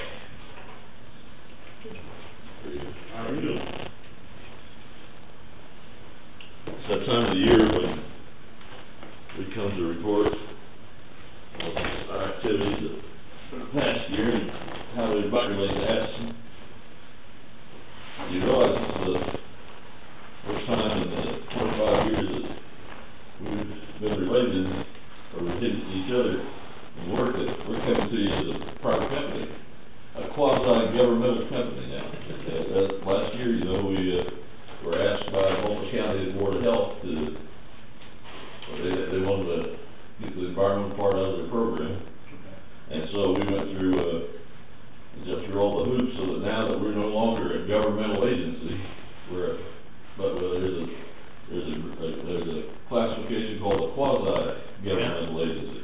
And I didn't know this until we started going through the process of becoming this type of agency that, especially in the executive branch of the federal government, almost every agency that represents the executive branch is a quasi-governmental agency. Yeah. So, but what it does mean is that, and I think that you guys just signed here not long ago, we have a contract with you that you can cancel with 180 days notice, you know, there's a difference there. The other difference is we now have commissioners from each county sitting on our board of directors, and along with the supervisors of each of the health departments. So we have a 10-person board. So they named me to represent Donovan County, and I always felt kind of awkward about that because I'm in the situation now as a board member that I might make a recommendation that they give me a raise or something like that, see if everybody will vote on it, but I don't think that will happen. But anyway, busy year, as you know. I retired and I still work about half time, and so I'm taking care of. You know you're never going to retire. I'm never going to retire. I take care of Donaldson, Nemaha, and Brown. And John Heston, who is the environmental specialist for Jefferson County, we contract with Jefferson County, and he takes care of Atchison and Jackson. And that has to do just with close to Jefferson County. So that's why he's here. The first thing here is these are people. That first sheet shows people who applied for and installed new wastewater systems in Atchison County last year. And I didn't count. It looks like it's probably around 25 or so. And but these are people that have paid or have installed either lagoons or septic systems of some type during the past year. Now, how does that rank with other counties? It's about second to Jackson County. And years ago, when it first started and this whole permit process was new, Jackson County would run about 100 a year and Atchison County would run about 60. Well, building is not nearly as prevalent as it was at that particular time, probably because of economics, I don't know. So I imagine that it's probably running 50 to 25 now as far as permits are concerned. But on the second page, that's consultations, and you'll see that no one from Jackson County. As you know, we charge for everything that we do. Consultation permits $300. That just about pays all of our activity. By the time we go and do the site evaluation, we go and have the holes dug and do the soil work, and they go back and do the final inspection and everything. It costs about $300 in mileage and salary. Consultations are $100. It's just somebody wants to talk to us. What situation am I in? What do I need to do? And so that's another aspect of our program that you weren't involved in last year. Nuisances. This is the one aspect of our program that we can't charge for, and it takes a lot of time, and involves a lot of people. You'll see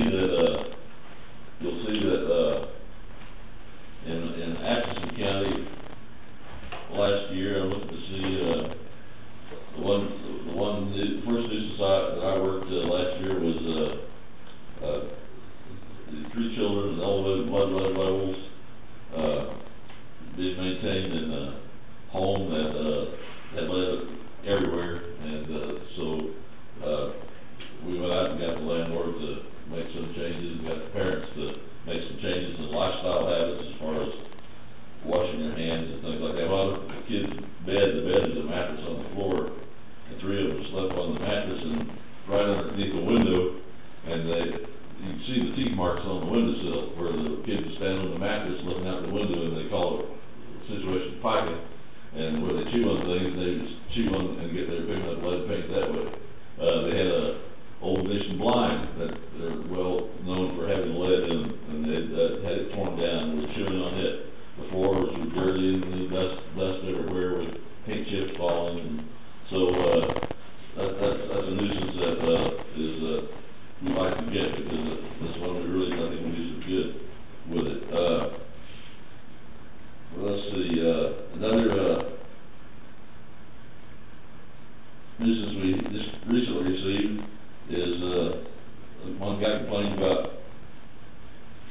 neighbors run the sewage into the ditches. And, this is gonna take a long time, because it not only involves probably legitimate complaints, but it also involves, infighting among families and, other things completely, that doesn't have anything to do with the sewage, you know, if that was a way to get back. We've already received a complaint from one of those people complaining about the people that complained about them, so now we're in the middle of that, you know. But these are the types of complaints, you see one for mold there, you see the rats and, rat and severance, and you see the hog manure being spread, and, that's an annual complaint. You saw the lady here that had 100 dogs inside the house, and, so, we had to have those taken care of. So, the lady that lived there, she, just aside, it was so filthy, and you can imagine what it'd be like, it's so filthy. And she worked the evening shift at a nursing home, and when she go to work, they'd make her take a shower before they let her go on the floor to do the work in the nursing home. So we interrupted a lot of things there. Anyway, when we ask you for money, each year, that's what that supports. That $10,000 that you've been, providing the last 5 or 6 years for, Northeast Kansas Environmental Services, it basically pays for the nuisance investigations that we have. Because, that's mileage and salary and everything that we don't recover any money from at all. The rest of them we pretty much pay for themselves. The last 2 pages are loan evaluations from last year. Now, loan evaluation is somebody that's selling their house, and they have a private wastewater system, and it has to be inspected before they can sell their house. Now, have to is a key word here. You'll see that Jackson County makes up dozens and dozens of those, because they have part of their code indicates that it's required. And so it's required in Jackson County before you sell a house that the county, health department has to inspect the sewage system. And the other, you'll look down through there, you'll see Atchison County, Wilson, Home, you see Brown. In those instances, it's usually when the person buying the house that said, I like to have this inspected before I buy the house. And so it's something that they do. But, this is, you can see, you would think there'd be that many houses sold this year. This is one of the tougher jobs too, because, when somebody sells a house, sometimes they're not selling because they want to, they sell it because they have to, they can't afford it. And they're hoping to make $5,000 to $10,000 to be able to get a new start. And then when we're there and their wastewater system's not working well, all of a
you want to make to the codes, or anything that would be suggested to you by Pat, now would be the time to make those changes.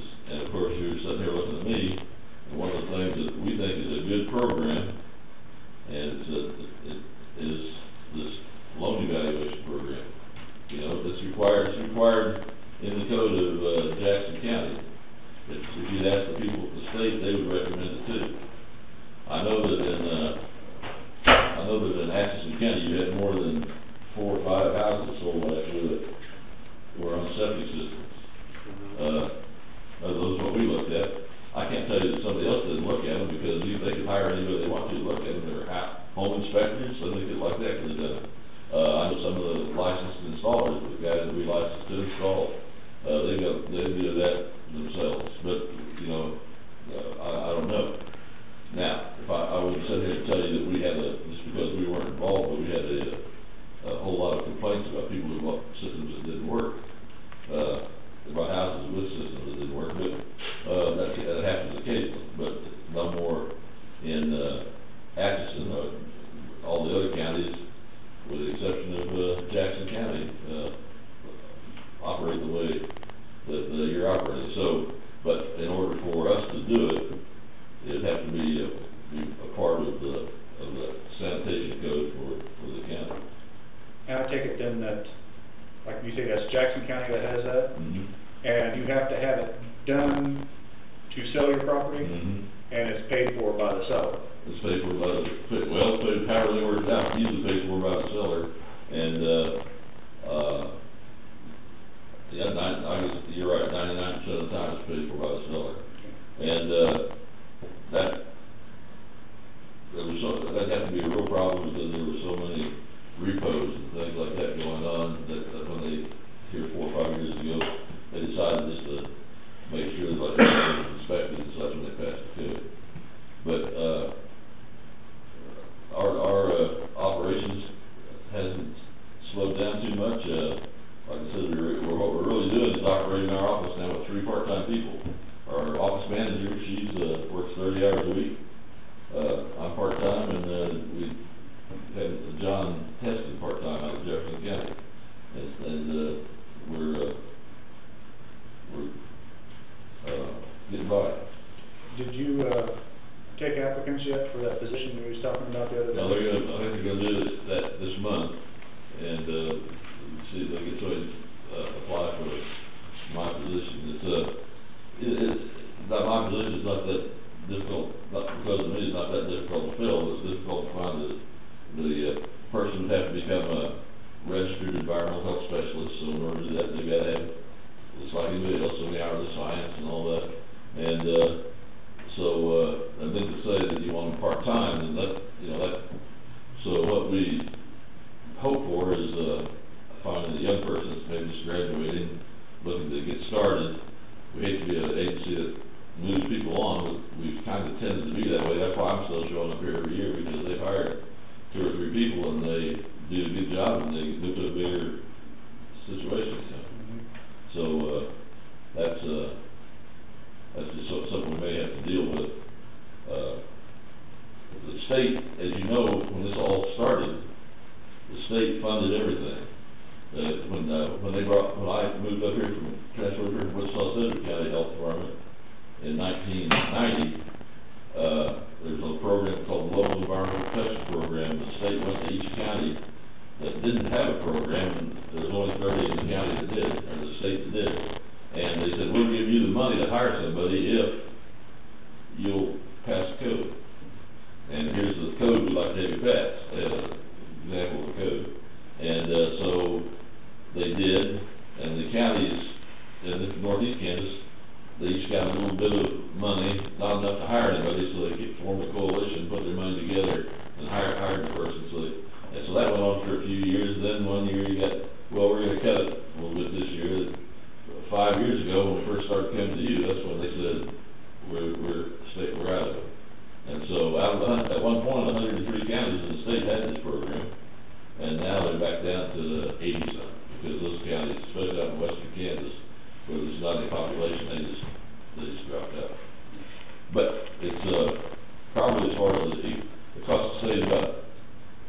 million a year, and, when they were doing it, and probably for $3 million a year, it was one of their best environmental programs that they, still had.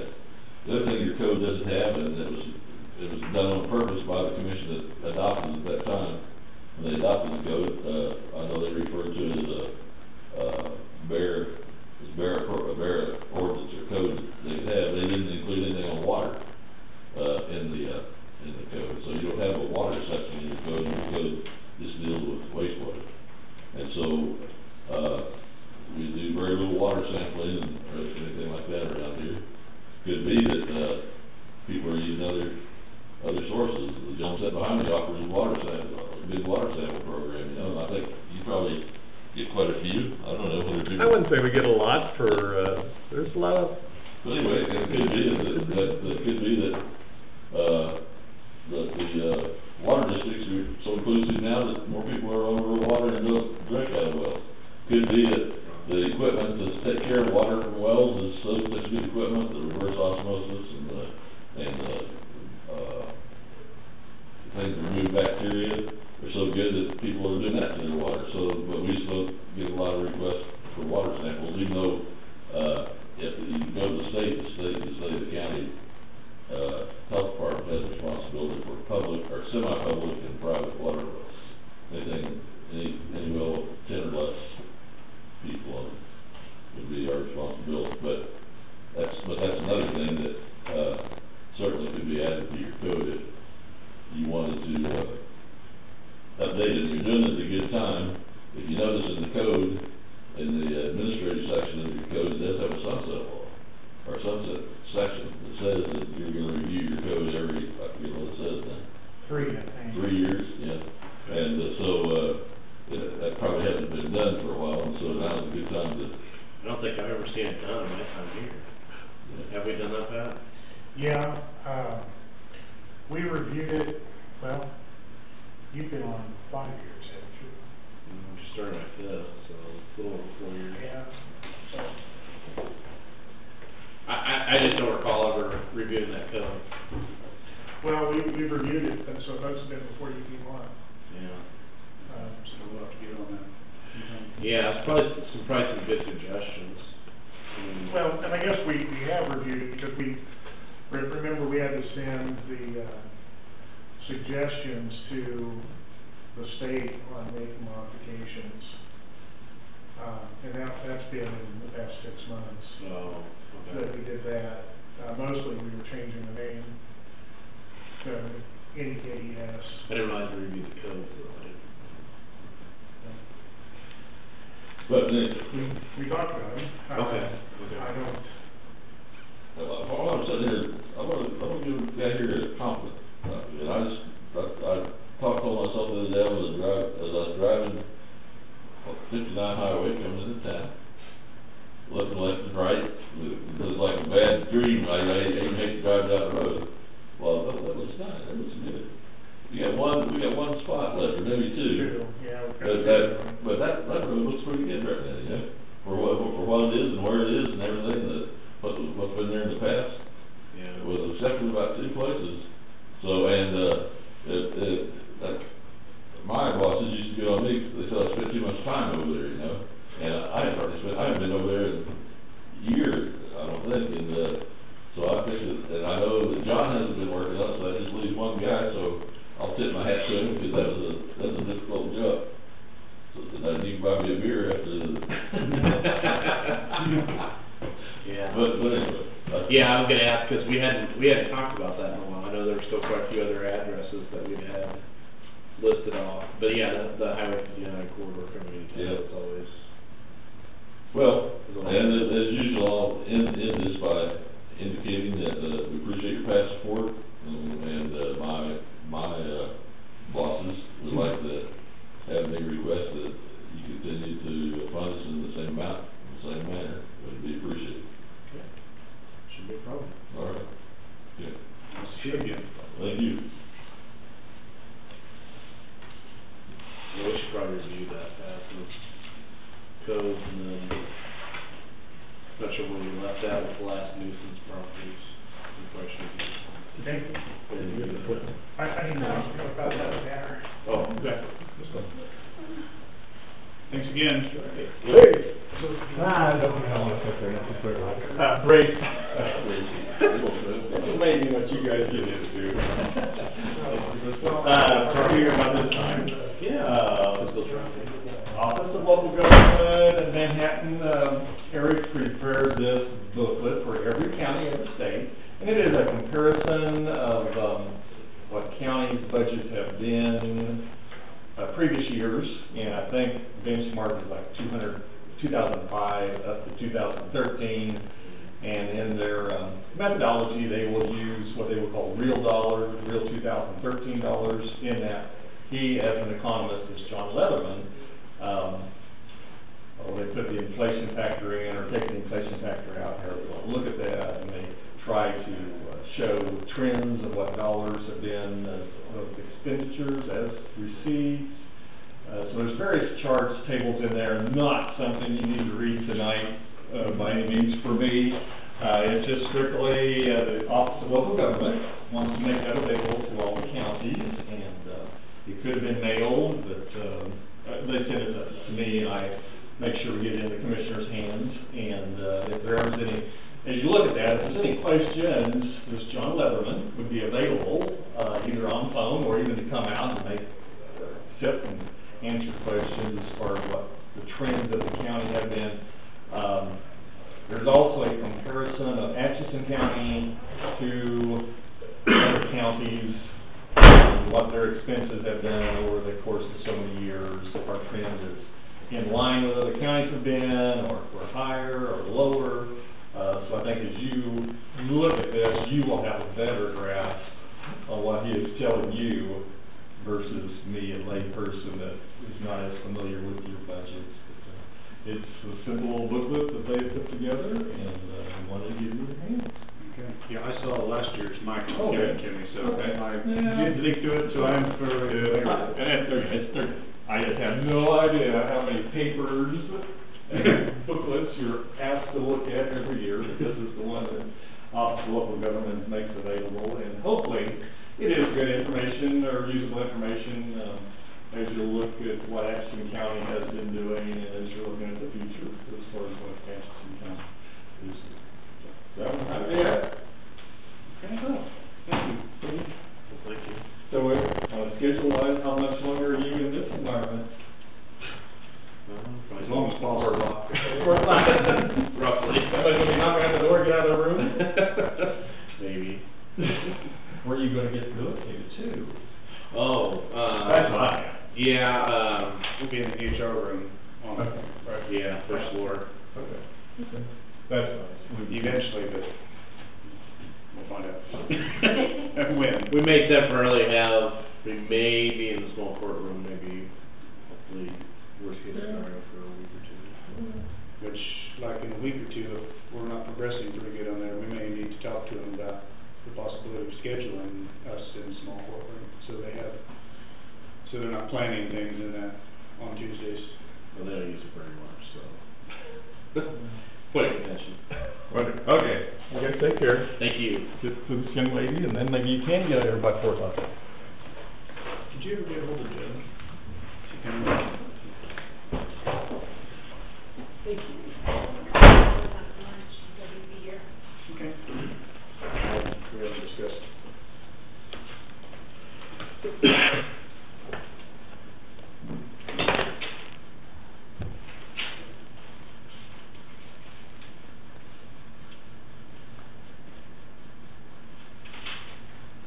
Are you today? Tired. So nice out. No.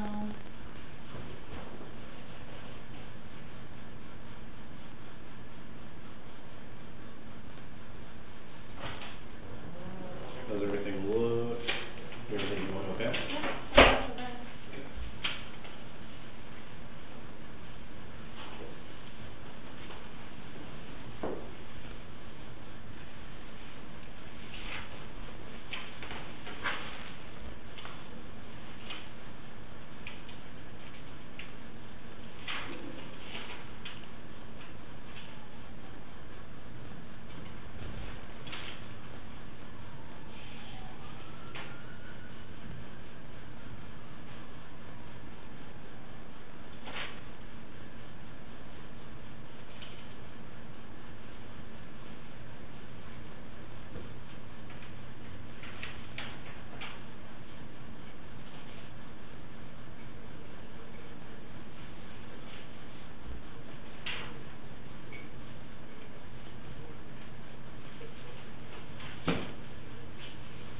can check on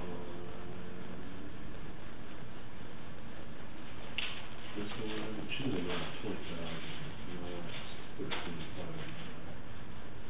Let's check on that. We signed up on that last week, we should have been 20,000, was your request, I don't know why. Yeah, Phyllis entered it, I think Who? I'll ask Phyllis. Are you talking about the senior village one? No, the little batch is one. Oh, Colleen, I don't know, she entered those. Yeah. I can get the paper, the paperwork's probably in there, in the back. You can kind of know where it would be. I'll separate it apart. Sure. But you probably have an idea, I had no idea what the structure was.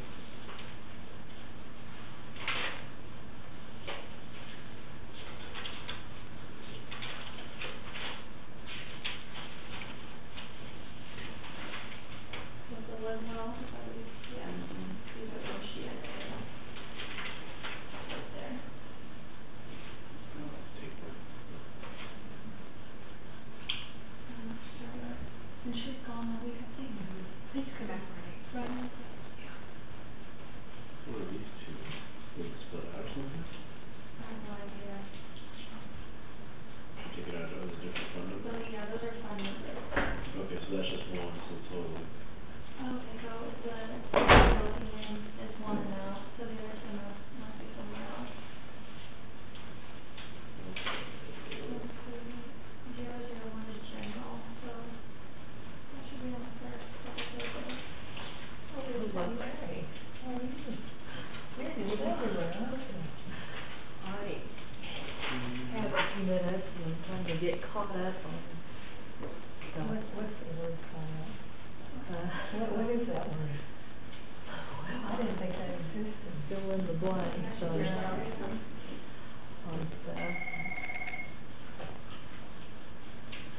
This is one that can help you? She does. Is that common that we do stuff like that? Yeah. Just, you pick up the phone there when you transfer it. I don't. Is it blinking? No, I see nothing blinking. Okay, not sure. It is 6041. 604? Mm-hmm.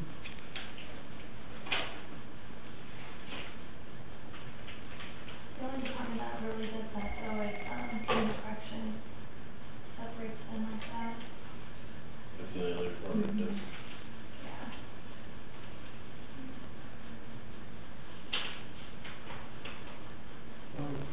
What was Road and Bridge, Bill Kent? 14, That's probably what's right on Phillips. 262nd and Rollins? Rollins, yeah, that was that, Iris Road that you got. Okay. That's actually part of the This is Commissioner consideration for the Shealy. ground. Okay. I think he gave us the ground, that he wanted to split the fence. Pretty good, idea. Just, to my knowledge. Yeah, we're actually in, commission meeting, could I give you a call back? We have a couple of scheduled appointments here right now, are you around, where we can call you probably like after 4 o'clock, would that work? Oh.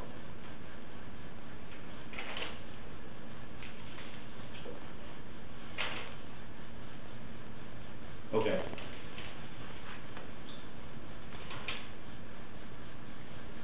Okay.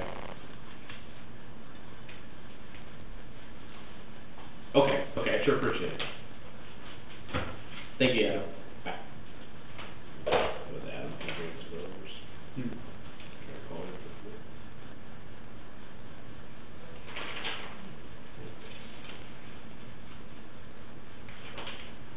I'm gonna stick these back in somewhere. Can't go back.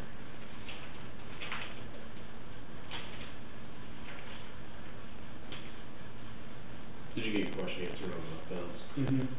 I suspect that's what it was.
those would be the only ones that we allow. Okay. There's a fuel purchase card for each.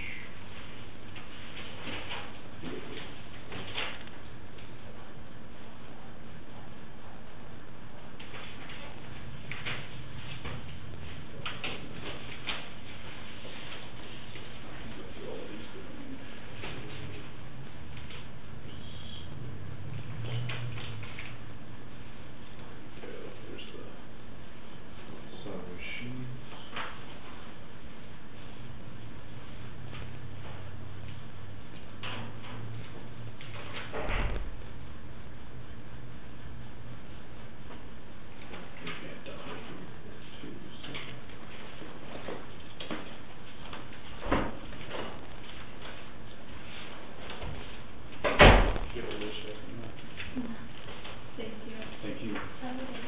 You too, thank you. Good, how are you? I'm like that. I can't keep up with things. It's just not enough for me to get around, is what it amounts to. Around this little bit? No, I don't think there's nothing in this one. We're ready for you. You ready for me? Yeah, you can sit there or at the table. You can sit there or at the table. Trying to stay awake, that's amazing. Thank you for responding. We had a couple questions. We had a purchase order, come across. It was for $1,251.14 on a printer.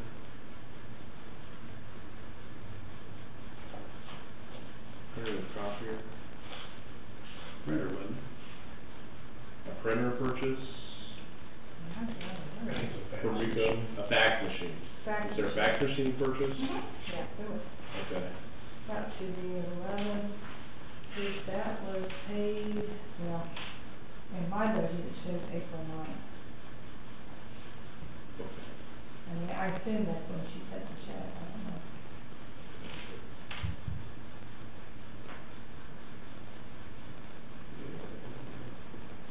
This is April 27th.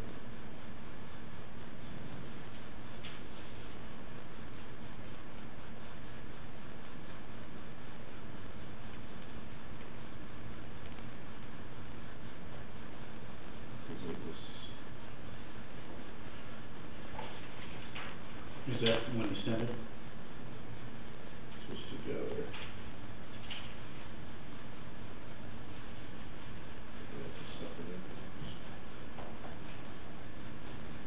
Yeah.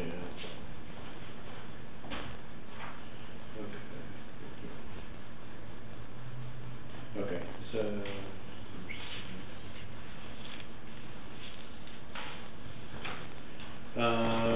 Okay, so, I guess we were a little confused. Was there discussion or did you contact IT about purchases? Because all of our purchases typically go through our IT department before we. Well, maybe you need to clarify purchases, because I thought I went through proper channels.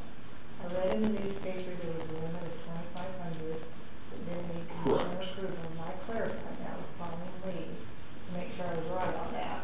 Okay. Then I sent you a letter, March 31st, about the old fax machine, because you have a resolution. I have a copy of that letter if you want to see it, as far as how to dispose. To dispose of like, the equipment? Right. Yes. And you signed off on it, said please dispose to Rico, on the old one. Okay. And then after that, the bill was submitted on the new one, and evidently we approved it, because it shows it came out of my account. We didn't, well, I mean, it had already been, like purchased or pushed through. By the time we saw it approved, it had already been purchased, and so we didn't have any, I guess we were just somewhat confused on that process, and so we inquired with our IT department, and they said that they did not have any discussions or weren't aware of the purchase requests. And our RICO contract goes through, they handle the whole RICO contract, for the whole county. I guess that's kind of where we're at on the discussion on how or why it was purchased without going through IT. I know we just had this discussion with the recording, the audio recording, maybe somebody can refresh me what it's actually called, the voice recording equipment. Yeah. Correct. Mm-hmm.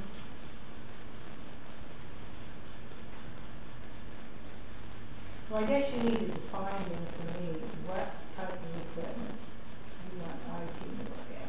Well. But I didn't see a fax machine being the same as computer equipment. It looks like that. Well, I mean, it was relayed to us, and it's definitely more than a fax machine.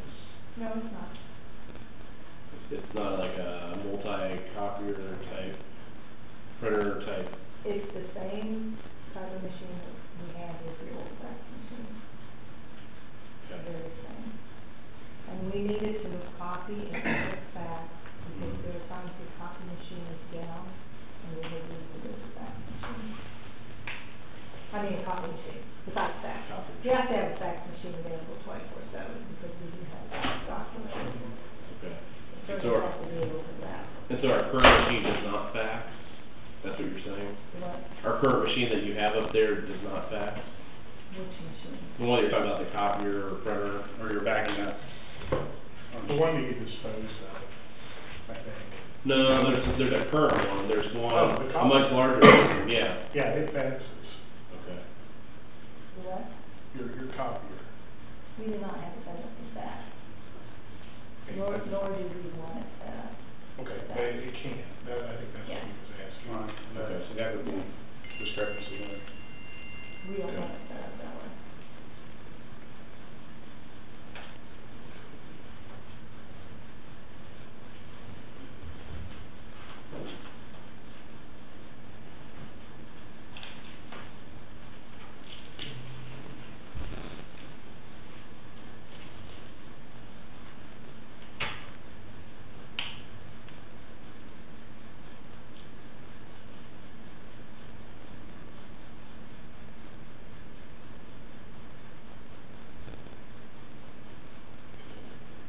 What am I getting? It's, basically we want any electronic equipment just approved or signed off on by IT. Is that how, I mean, because I'm coming in as a two, I mean, so. Yeah, any purchase like electronic, has to go through IT. I guess my question is, did you inform IT? Did you ask them about how to replace it or what to replace with? No, I did not. Okay. Because I thought I was going to proper channels, like I said, 2,500 is the limit. And I checked that with Pauline. So Pauline told you it was okay to purchase without going through IT? Well, I didn't mention IT, I just said it's the limit 2,500, because that's what I read in the newspaper. I couldn't find that.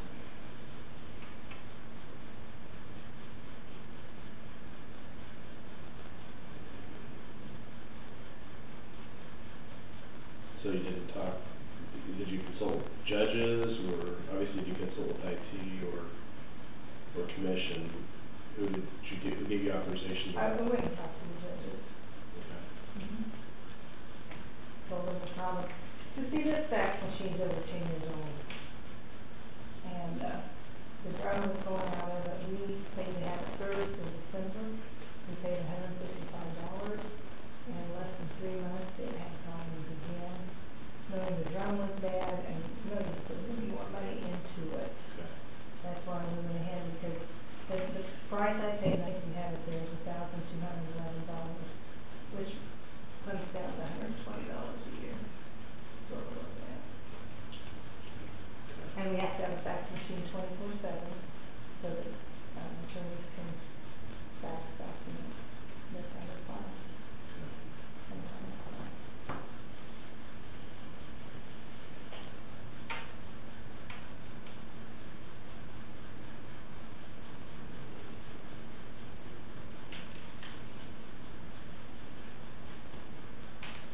So, I guess I'll back up a little bit. So what do we have up there for, I guess, what do we have up there for equipment?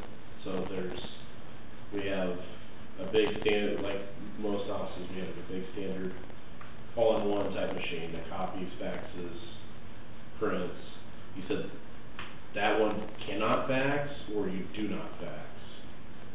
Are you talking about fax machine, or are you talking about copy machine? Well, I mean, they're all pretty much the same now. I mean, there is no just straight fax machines anymore. They all do multi-functions or multi-uses. We have a fax machine and we have a copy machine. And you don't fax in the other machine? Is that what you're telling us? I guess you said there that you didn't want it set up that way. Correct. And We have people waiting at the copy machine to get to the copy machine while faxes are coming in. We have people coming in from court sometimes who make copies on the copy machine, and the last thing we need is for somebody to accidentally take out of the copy machine a file fax document, because then we don't have it. And we don't need people lined up waiting and waiting and waiting at the copy machine when we've got that fax machine.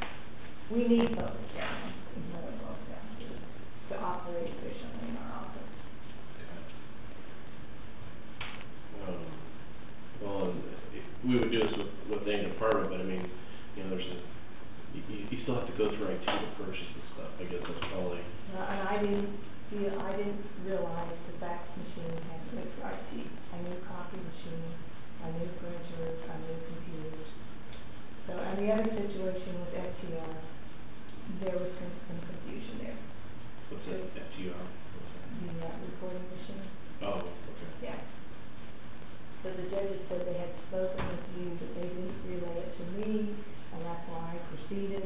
So if it did, I was not aware that you had conversations about that. So they apologized to me. They said, we didn't mean to get you in trouble.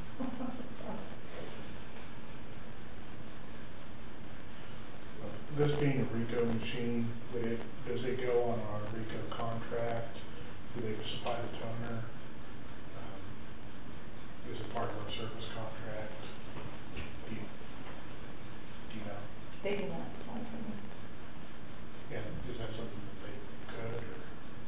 They could, yes. So. Let that pass.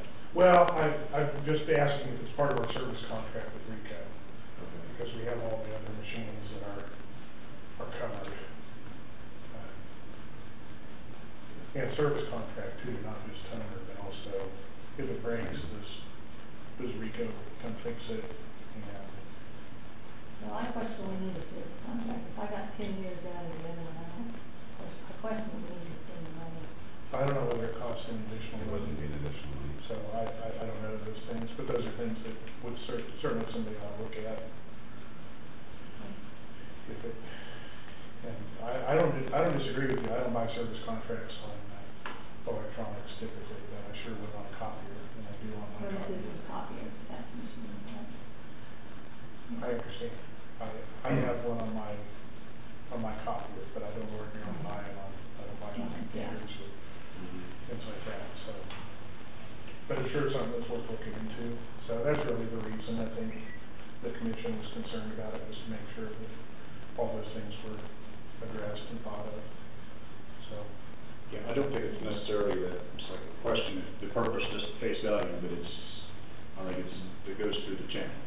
So it's looked at, if there is a service contract, or if there's something like that can be added, or something to something existing, that it can just be added and complement the other technology that's being used, so. Appreciate the future. Cause that's what we're kinda trying to do with every department. We're trying to, you know, if we've got. Streamline. Yeah, well, and having multiple machines, you know, in offices, I mean, everybody's got, there's a big mix and everything, and, you know, if we've got the technology, trying to use it to, you know, scan and fax is what. But in our office, we really do need a fax machine and a separate copy machine. I'm not up there, I don't know that, but I mean, I know we've got a lot of other offices that are doing a lot of documents too, and.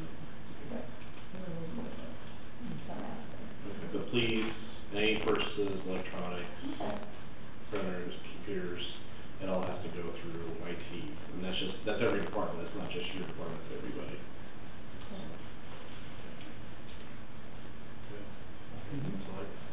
Any questions? Now, You know, Rico said they would take this machine. When I bought the new one, they said they would take the old one. And that's why I had you, well, I did the letter. Mm-hmm. Well, now they told me it's 10 years old, it's too old, you don't want it. And I said, well, you said you would take it. And they said, well, all we'll do is trash it. Integral. There's no value in it. It's shot. So, you want to still go ahead and get hold of it again? And then you can get it? Or you want to do it? No, I think we just need to dispose of it. Well, Wes, is there anything that you could think of to do with it? We can throw it on a recycle pallet that goes out to be recycled with all the computers. Yeah, but I can't do it. Mm-hmm. Well, I mean, however, if that's what it is, just however it's the best way to get rid of it, I mean. So it doesn't matter to me, I just know they said they would take it, now they've changed the tune. I mean, they will take it if we press it, but they said they really don't want it because it's too old. They just trash it. So they weren't offering you a, Trade-in. a trade-in value or anything for it? It was just, they were to take it just to dispose of it. Well, the drum's bad in it. You know, we told you about it, and I'm thinking all that shape, and it's too expensive to put in the drum. Flash. There was a flash of light on the floor there. It was my phone. I don't know, it was on the, off the plastic there, it's like, Okay. yeah, it was weird. I mean, I don't see where anything was like, Okay. yeah, right in front of the desk there. It was my phone. When we're in the email, all of a sudden it flashes. Well, maybe that's what it was. Yeah, we'll just have to dispose of that. I mean, That's fine. 10 years old is fine, I got half full of that. That's fine. We run a lot of faxes to that machine, a lot. I bet you do, yeah. Well, when the judges go to Leavenworth, so they have Leavenworth fax it up. Different documents for the judges to sign, and then fax them back on Leavenworth cases, the attorneys filing documents. So does it require you guys to send faxes? You can't scan and email? Or even do e-fax? We're just starting, This is the way we do it. we're just starting the e-filing. I e-filed my first pleading yesterday. I did it wrong, but I did. I e-filed it, and then we brought the paper up and filed it too. Do they do like e-fax? It's essentially the same thing as faxing. Well, I think that machine will do e-fax, won't it? And ours does, but they're not like fax, they're through the web, they're uploaded through the web. I think e-fax though goes through traditional fax lines, I believe, right? Usually one way, yeah. Yeah. But those fax doesn't have as good quality as scan. But, I mean, I don't know Correct, that's correct. The DPI is on, but it's significantly less than the scan, or at least than scan can be. So. That's all I got. Just to make sure we're all on the same page with it, so. All right. Well, thank you.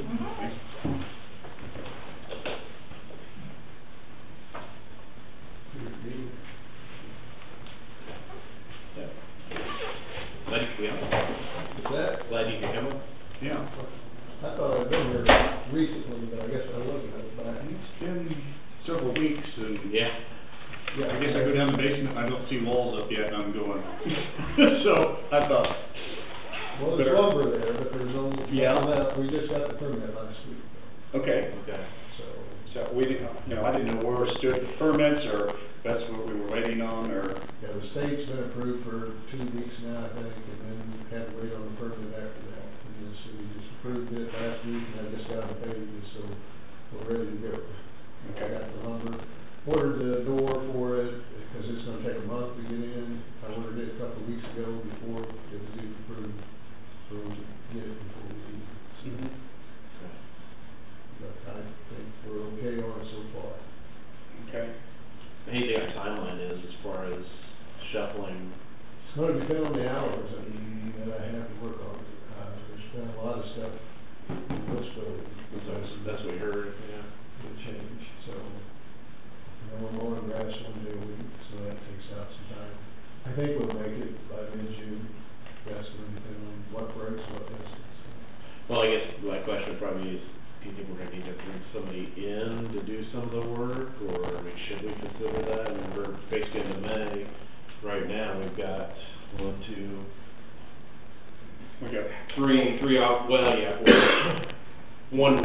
clean build, and we've got three to reconfigure. Yeah, If you're gonna do all that, there's no way I can read. That's why I'm asking, that's why we're having this conversation today. Yeah, because I'm gonna, and, okay, we're working on this, the one in the basement. Are we looking forward to what's gonna be needed to reconfigure and? Yes. And, That's what I'm asking. Yeah. The other three, the musical offices, I'm not sure where everybody's going and what everybody's doing, so I. we're gonna be going to the old HR office. And what do you need there? That's the first question. Well, that's From me, that is.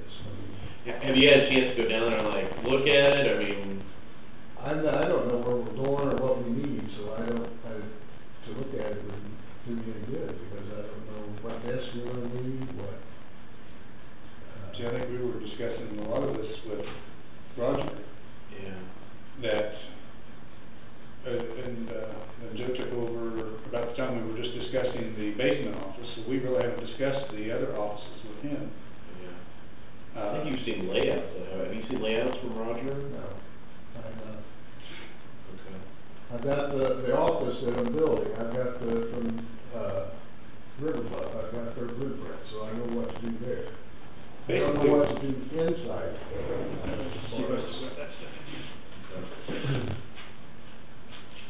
We won't have to do very much in, Jim's old office, will we?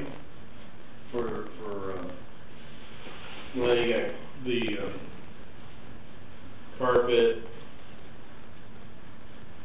Well, see, that's something you get somebody like you or somebody like that to do that, so. What about the paneling in those rooms?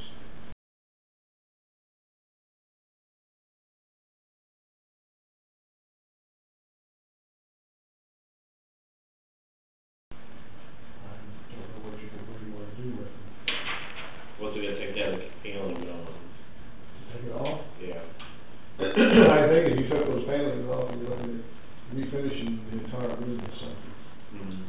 Ceiling walls and all. Remember when we did the elevator project, remember we ended up doing that, we found some electrical, we found some. You're gonna find a lot of problems when you take those panels off. It's more or less, you're gonna be building an office in there. Because plaster's, in this building, you know, it's 100 and some years old, so it's all rotten. So there's no way you're gonna patch it back, you're gonna have to cover it with something. Okay. So you're talking, well, it would work. That's where we're all having this conversation right now, is because I got thinking, I don't know if he's. No, there's no, I can't. Yeah. Redo all those offices and all that, and put in new, and line up carpet and everything like that, just. So, whatever it is you need, whatever you're gonna do, you let me know, I can put a game plan in. Okay. Well, I mean, are you here, I don't know what you're even doing here with this furniture, I've heard several different stories on that. I heard about this carpet's gonna be here, and others that it's not, so.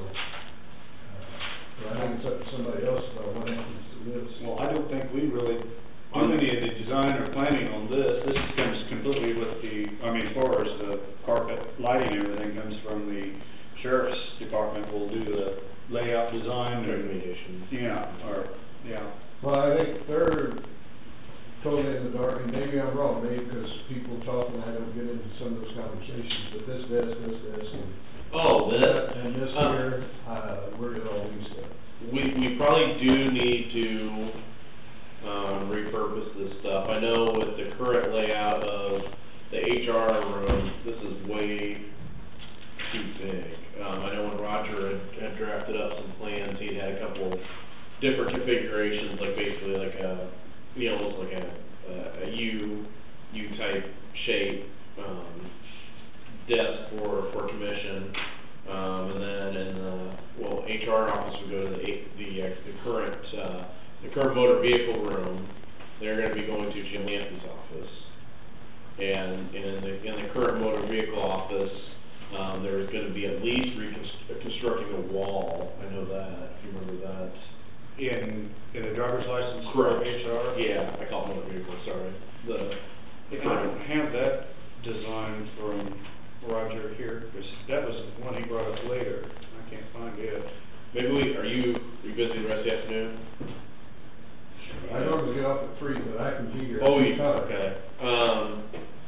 maybe we, you and I can go down and see Roger and get his plans, or we gotta do that, because we've got Wes and a couple of things to probably get finished up.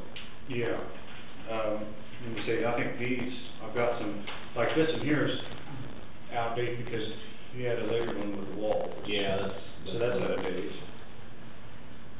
Now here's for the appraiser firm, I think that would be current, but I think that would still, driver's license and the appraiser firm, Jim's. I think that would be correct. And this is what we have. Yeah. That would be correct. So basically, like with these desks up here, I don't think there's been, that's like Well, listed. Didn't we talk? You said EMS could have those two, that Oh, those policies two? I use.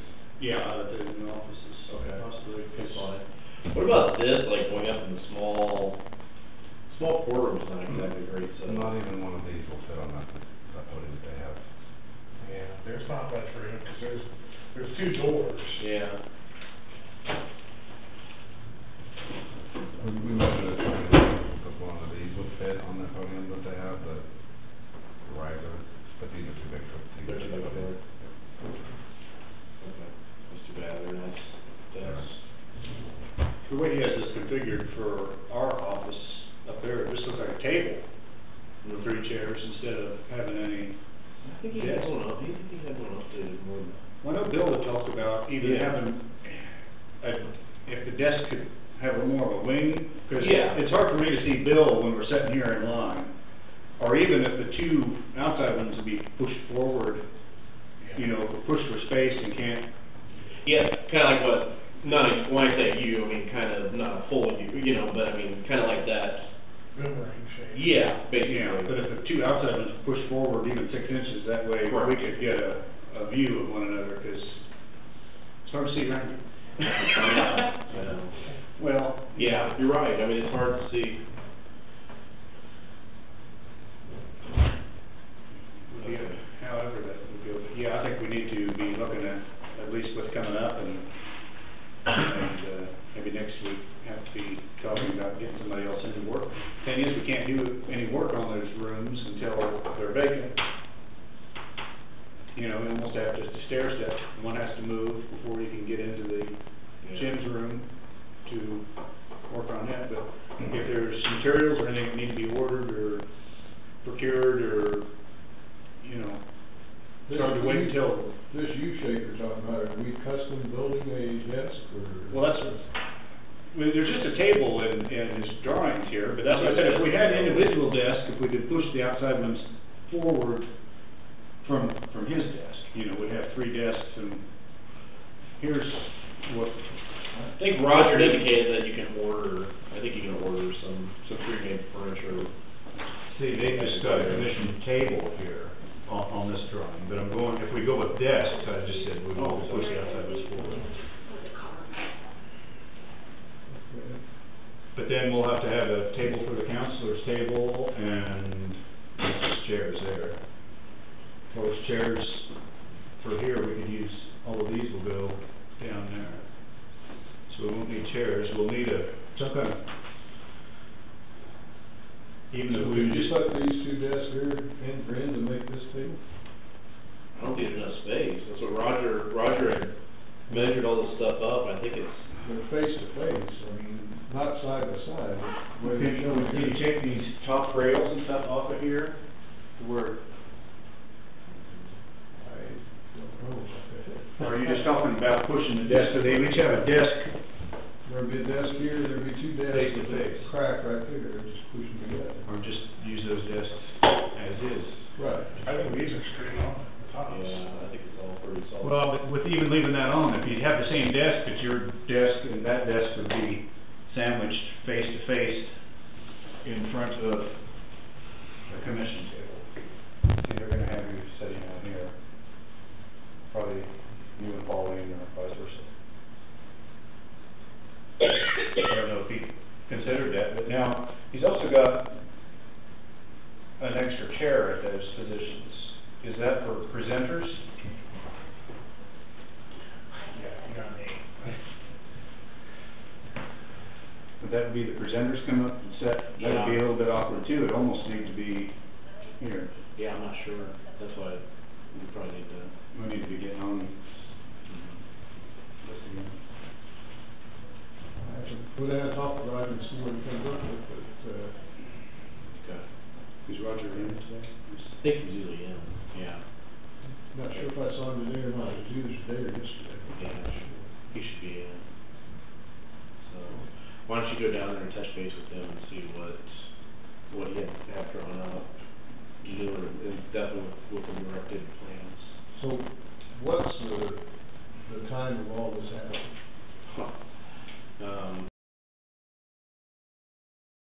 I didn't know which. Yeah, so we're gonna have to basically get going on the rest of the space ASAP. Could you, with Jamie being gone, could you maybe move Courtney into Pauline's office to work in there temporarily? So you could start construction on that room, and then maybe move Mr. Lampy down to the appraiser's room. I think we would double. To start construction on that now. Cause Jamie's already out for several weeks. Is there room for her? There's an extra desk, or two desks? No, one. Just the one. One. There's an extra one that's right across from me. And, I mean, I'm doing payroll while she's gone, but I can sit at Linda's desk with Linda to get that done for a day and a half a week. Well, that's a good idea, I wouldn't have thought of that. Actually, that is a pretty good As idea. long as Pauline would be okay with Courtney going in there.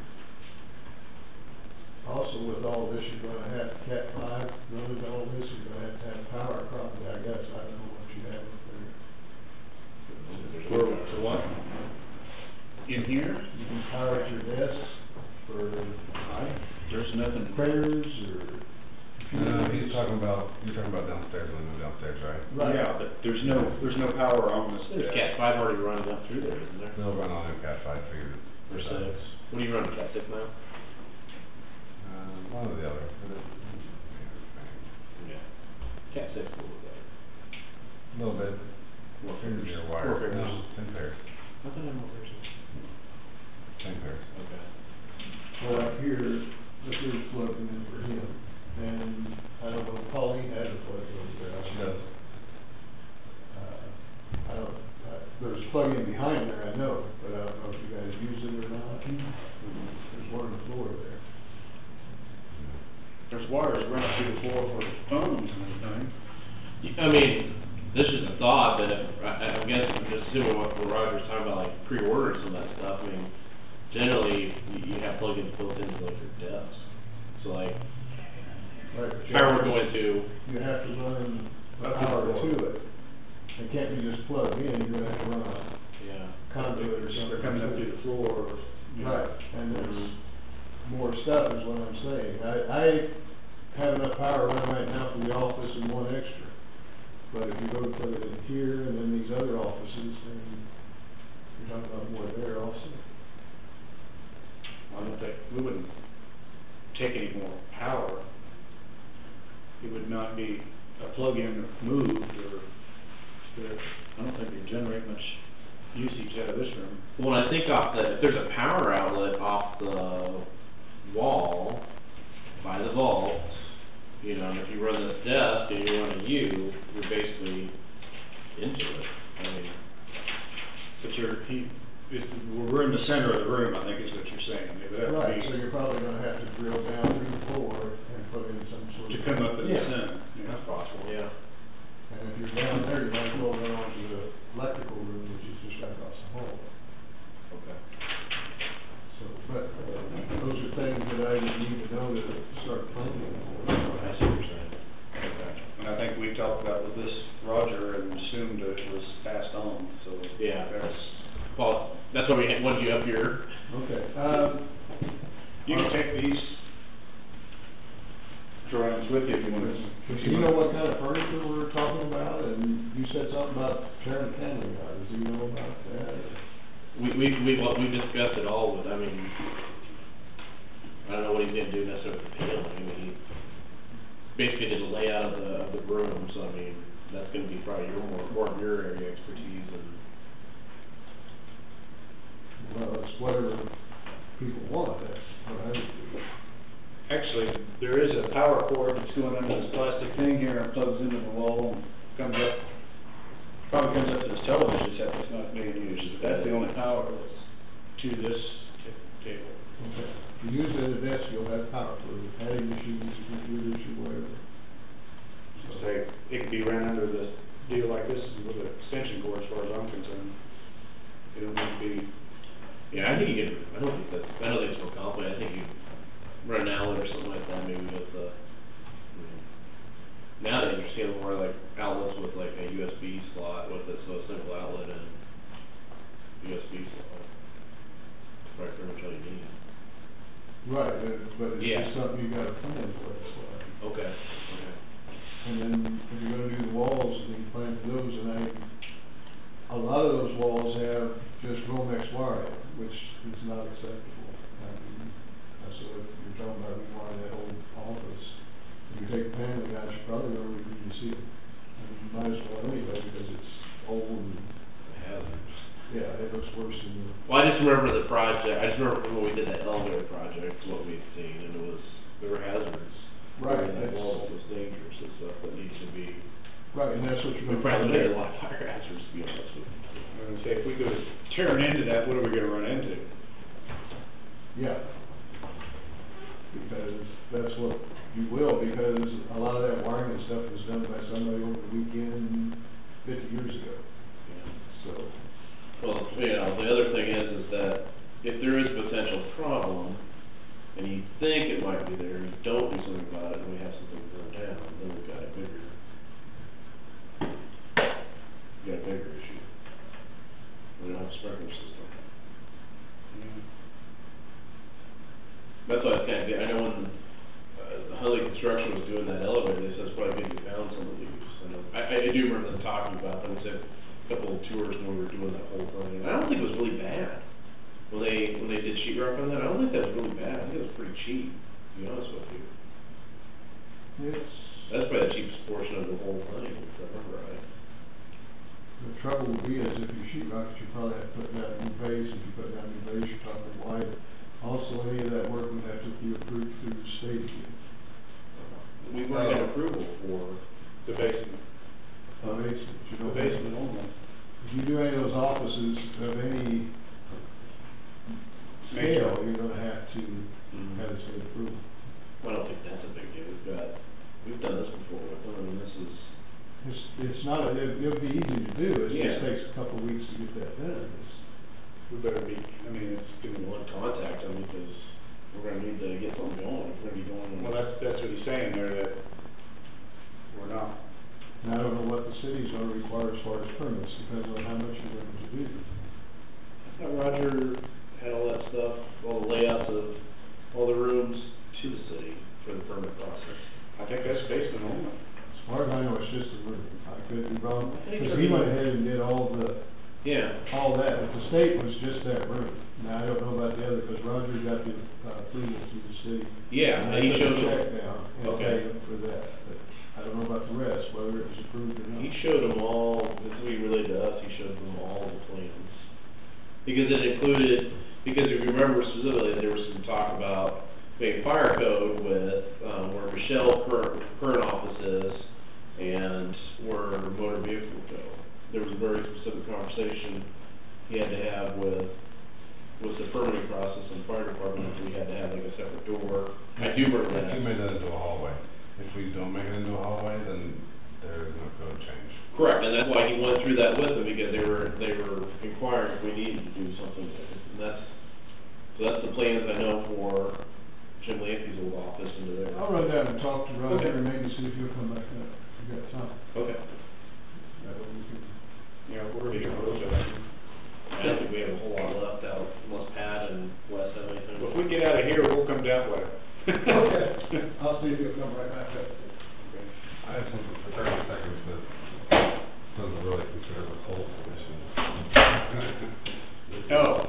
Yes, I will do that, and then we'll set up for you. Oh. Great, why would you get it? We'll put all your email and everything on there for you. Okay, just bring the whole thing in and.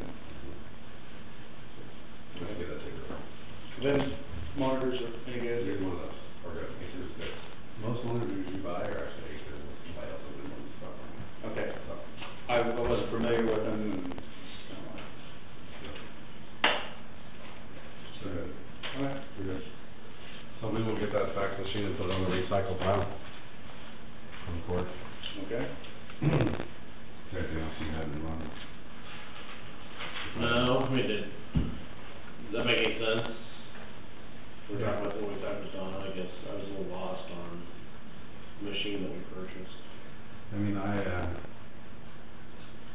copy machine they have, we'll do both. I would move it out of the vault and put it where a fax machine is, and then it's better accessible, and you have one machine that does everything. If you're gonna let her have a fax machine and a copier, that's fine, but we should put it on a maintenance contract, because it doesn't, it's not gonna cost us any more to add it, and then Rita buy the toner for it. So it's not on a contract now? No, she just chose for it not to. But we can add it to our existing contract, won't cost us any more money per quarter, and they'll buy our toner and fix it if it breaks. Whereas right now, we're buying our toner for it, and if it breaks, we pay out of pocket to fix it. Can we add it retroactively? Yep. Okay, we can, okay. We're big enough contract to do it. Okay. Well, I was gonna ask that during, and I just thought, well, Yeah. it could be asked later. Next one's at the end of this year or next year? End of 2015, we'll renew. Yeah. Which probably, we probably won't buy them again. The smart thing would be to lease the machines than to buy them. Because if you buy them, keep them 5 years, and then sell them and buy new ones, you'd be money ahead just to lease them for 5 years and be done. Which we'll do a cost study to make sure, to see which way is the most cost savings for us. But, yeah, our 5-year contract is up at the end of 2015. So what kind of machine did she get? Is it like this one over here? Bigger. She got a... So it's not just like a fax machine, it does like... Does everything that one will do. Is there a cheaper solution just, if they just want it for faxing, is there a cheaper solution just to getting a fax machine versus what they got? Yeah, they could spend $300. That's what I cost. Versus 1200. That was $360 actually, and it's on our contracts. Is it really? So we don't pay for toner. If it breaks, they come fix it.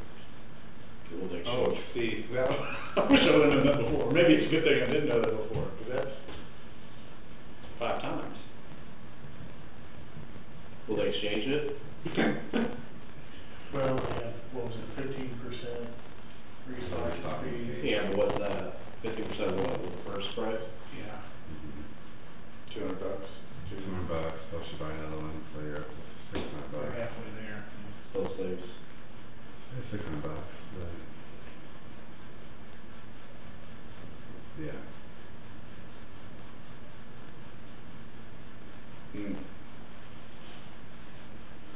So no? What, You can do it, or you can do it.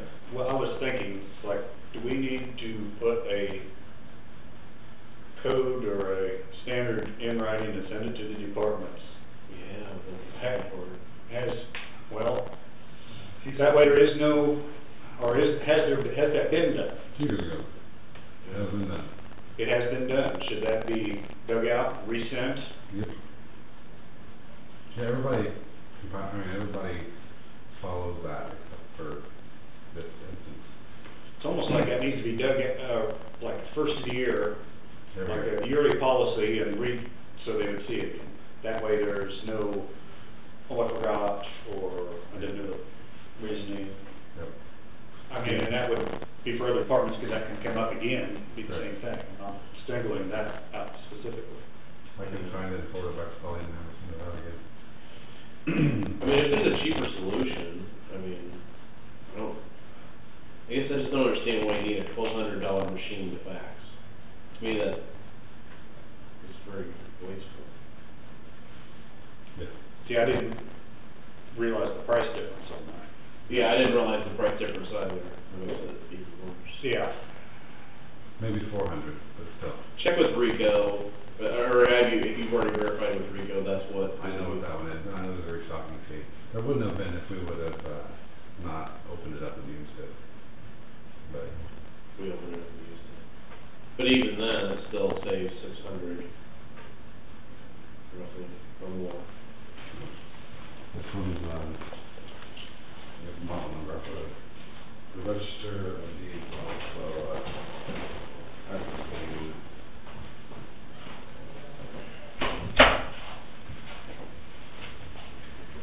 I'll do the price comparison when we open it. Okay. Find out about the, sorry. Find out about the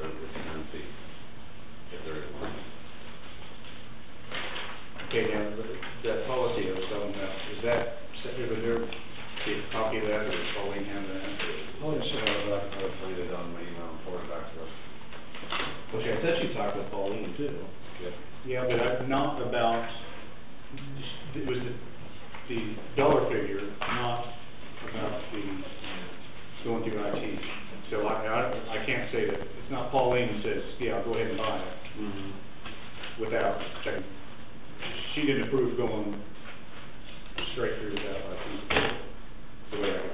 Yeah. I mean, that's the way Don's Take your place. I never saw them. Oh. Yeah, well, I didn't think this, I thought this was had. I just had them for a second, so.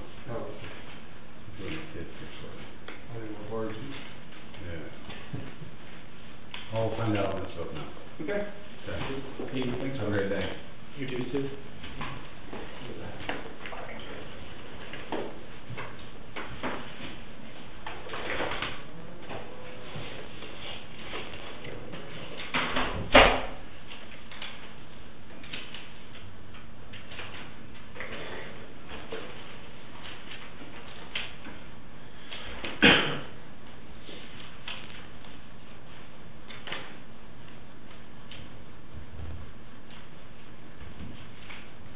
You know, there's a lot of this company where,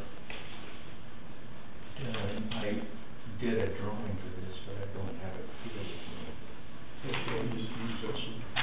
Yeah, this is I can get a copy of this. Well, I'm doing all right, I'm running behind now. The one with the divided, HR room? Yeah.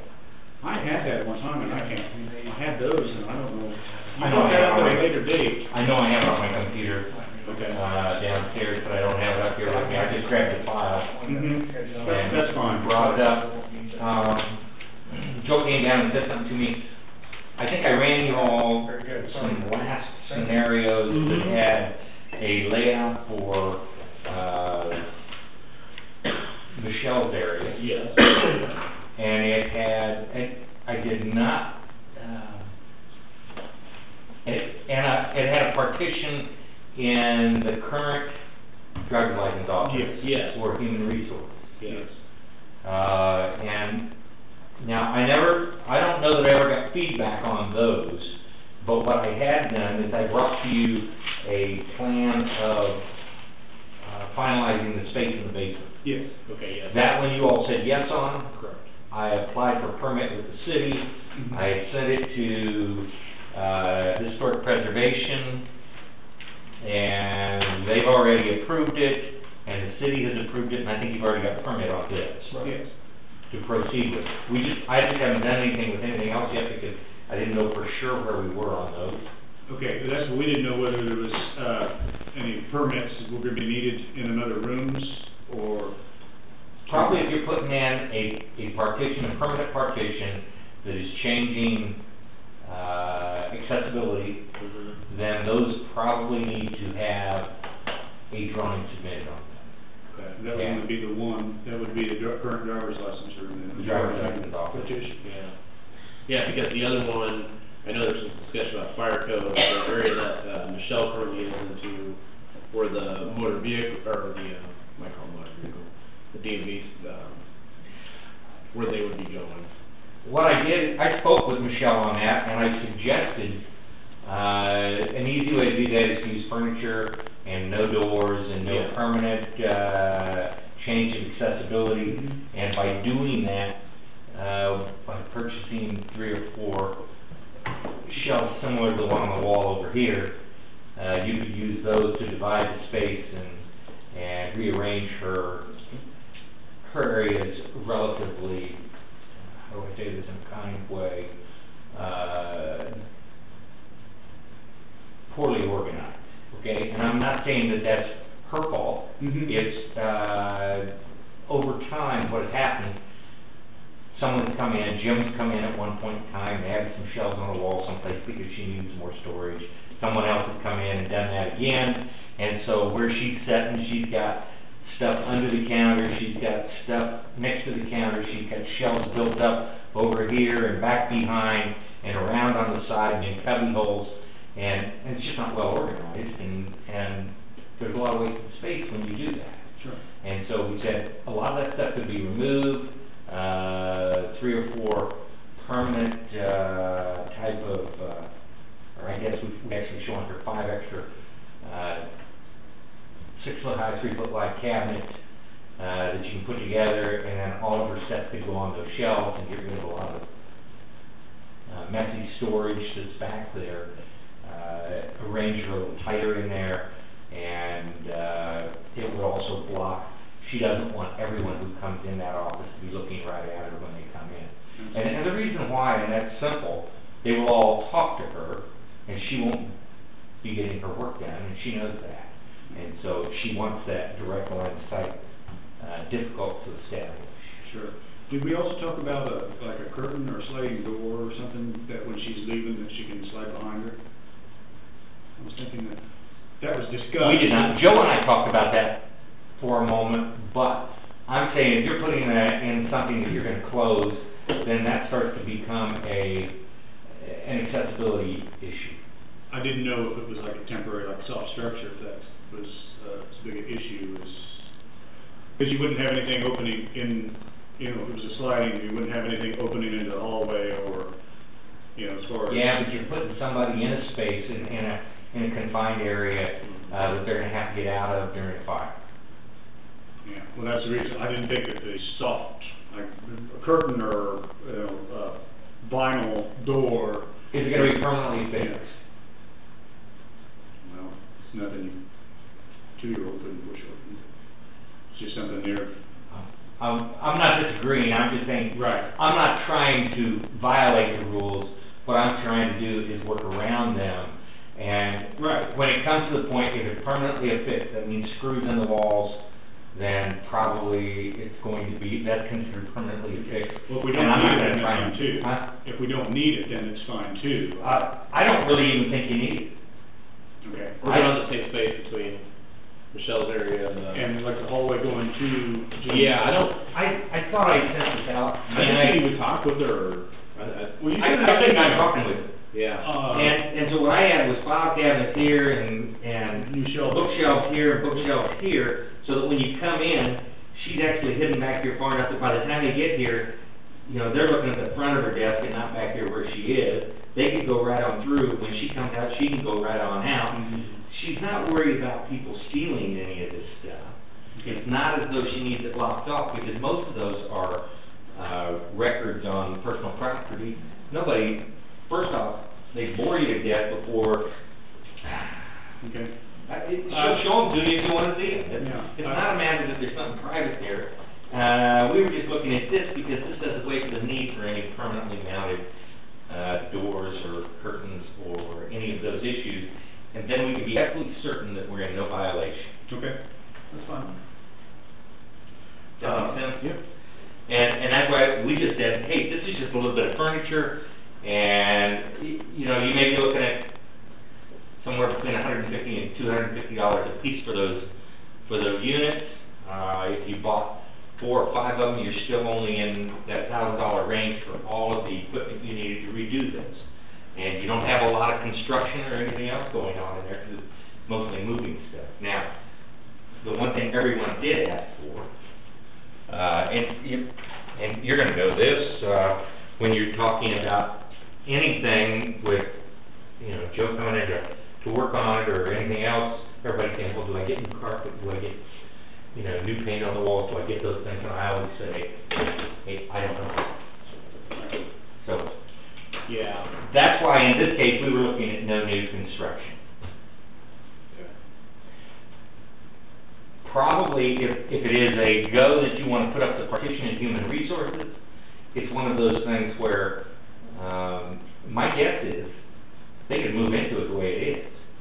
That wall is not going to be that tough to build, and you tell me, always you'd like to build when the space is totally empty. Yeah. Absolutely, yeah. But if absolutely it wasn't, you know, we haven't drawn anything up on that. I did you a sketch of it, but again, it's a fixing permanent facility. Those are considered permanent because they do alter the path of accessibility. Wes actually had a pretty good solution. Is that currently Jamie is off after having her baby. Is moving Courtney into the clerk's office, thereby vacating that space, and that would probably help us accelerate. We could start around on multiple fronts that way. If that room was empty, current HR room, we could go ahead and be working on that simultaneously with the basement. That's in Joe's court, and I don't mind. I will help you get the permits on it if necessary, and even if we have to go back to, I don't mind calling the city and saying, hey, we're doing a little bitty partition, can we go ahead and do this? If they say, no, we gotta have a plan, we'll go back, work it out. River Bluff was very, very, reasonable with us, don't you believe? Oh, absolutely. We had asked you for $1,000, authorization, they did it for $650, I think is what it was, which was pretty reasonable, guys. I don't know that it could have been much better, but part of the reason it's reasonable is because we did most of the sketches for them. If we take paneling off, do things like that, do we need any permits or? No. No? I'm gonna say, if you're taking paneling off and redoing that and you're working with Kent, if you're not altering the paths, you're not removing or changing structural walls, you're not changing the accessibility, then I'm saying you're gonna be fine, other than the fact that if you're rewiring, doing electrical, plumbing, HVAC work, then you probably are gonna wanna get something that says, yes, we're gonna be doing these things. And by previous offices, that's all Romex wiring, so it's all gonna have to be rewired. If it's, as everything else I've seen in the courthouse. There's nothing dangerous about Romex wiring. Everybody's house has Romex wiring, but it's not commercial. You can't do it in a commercial building. What if, I know you hate to hear this, what if we don't update all the paneling and wiring and move into as is? That's what I had thought we were doing. That's the reason why I didn't carry it any further, so. Then you're not going to do like you've been? The only thing, we'd have to get us a permit for the current driver's license to build that one hole in there, or check into that and see. And it may well be that what we can do is submit a sketch and get it added to the current permit. That, if we could do that, that'd be really simple. I mean, because I do think that's an update we need for privacy issues. Yeah, I agree with you on that. For discussing people's medical records and everything like that, Jamie would need that privacy without having two people in the office there can, hirees and things get a little bit apprehensive speaking in front of more than one person about personal matters, so. I can fully understand. So, I mean, I think that is a update we really have to do while we're in the move. Now, I'm going to say I can't remember for certain, but I do know the heating for that space is all going to be back in the back office then. No, heating's also, well, there's a radiator out by that hallway.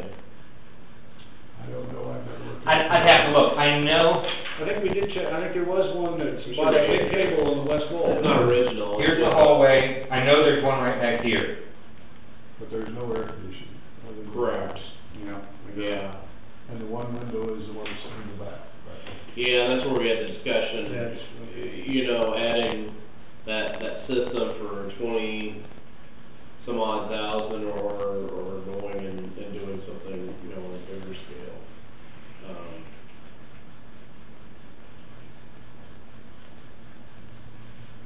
There aren't any windows on the west that would be in be Courtney's office on that, in the current driver's license room? Yeah, there's windows. Well, I mean, where I could put in a unit. Yeah. I think right there is one. Okay. There's a window right there. Yeah, I wasn't so worried about that. I thought Michelle's space was the one that's probably the most worried about. Cooling it down, keeping it cool. What are we doing now for that? Air conditioning, I think, basically is coming from Jim Lakey's office. It's a window unit on the east side. There's no window unit there. Yeah, She told me she hasn't had a window unit there for quite a while. I think there's one there, but I think there is a window unit, right? Well, that's right on the east side of the courthouse.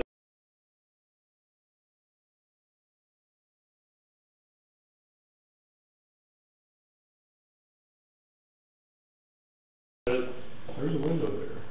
Yeah, there's a window there, but I think she said there hasn't been a window unit in that for quite a while.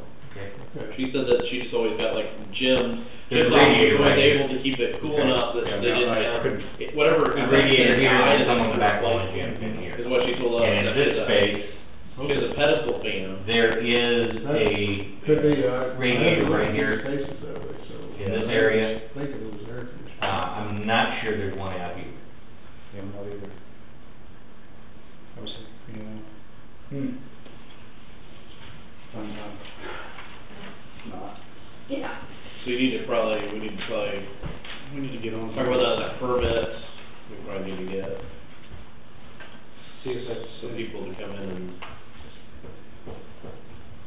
bid, because I feel like you're gonna be able to get this done. Okay. We're Should we- losing a lot of furniture and everything else here. Sure. Shall we kind of inform Courtney what we're thinking about and kind of, I can go down and talk to her and see if that's all right. And you think it's all right with Pauline that she's in there? I mean, I can text her and find out, I don't know why. I just hate to say we're doing it and then, just say that's kind of the tentative plans and we'll talk about it next week. Yeah, it's not permanent, it's just. That way it could really, I think that'd really accelerate our working on this. And we'll have to decide what we're gonna do with as far as paneling, wiring and that next week.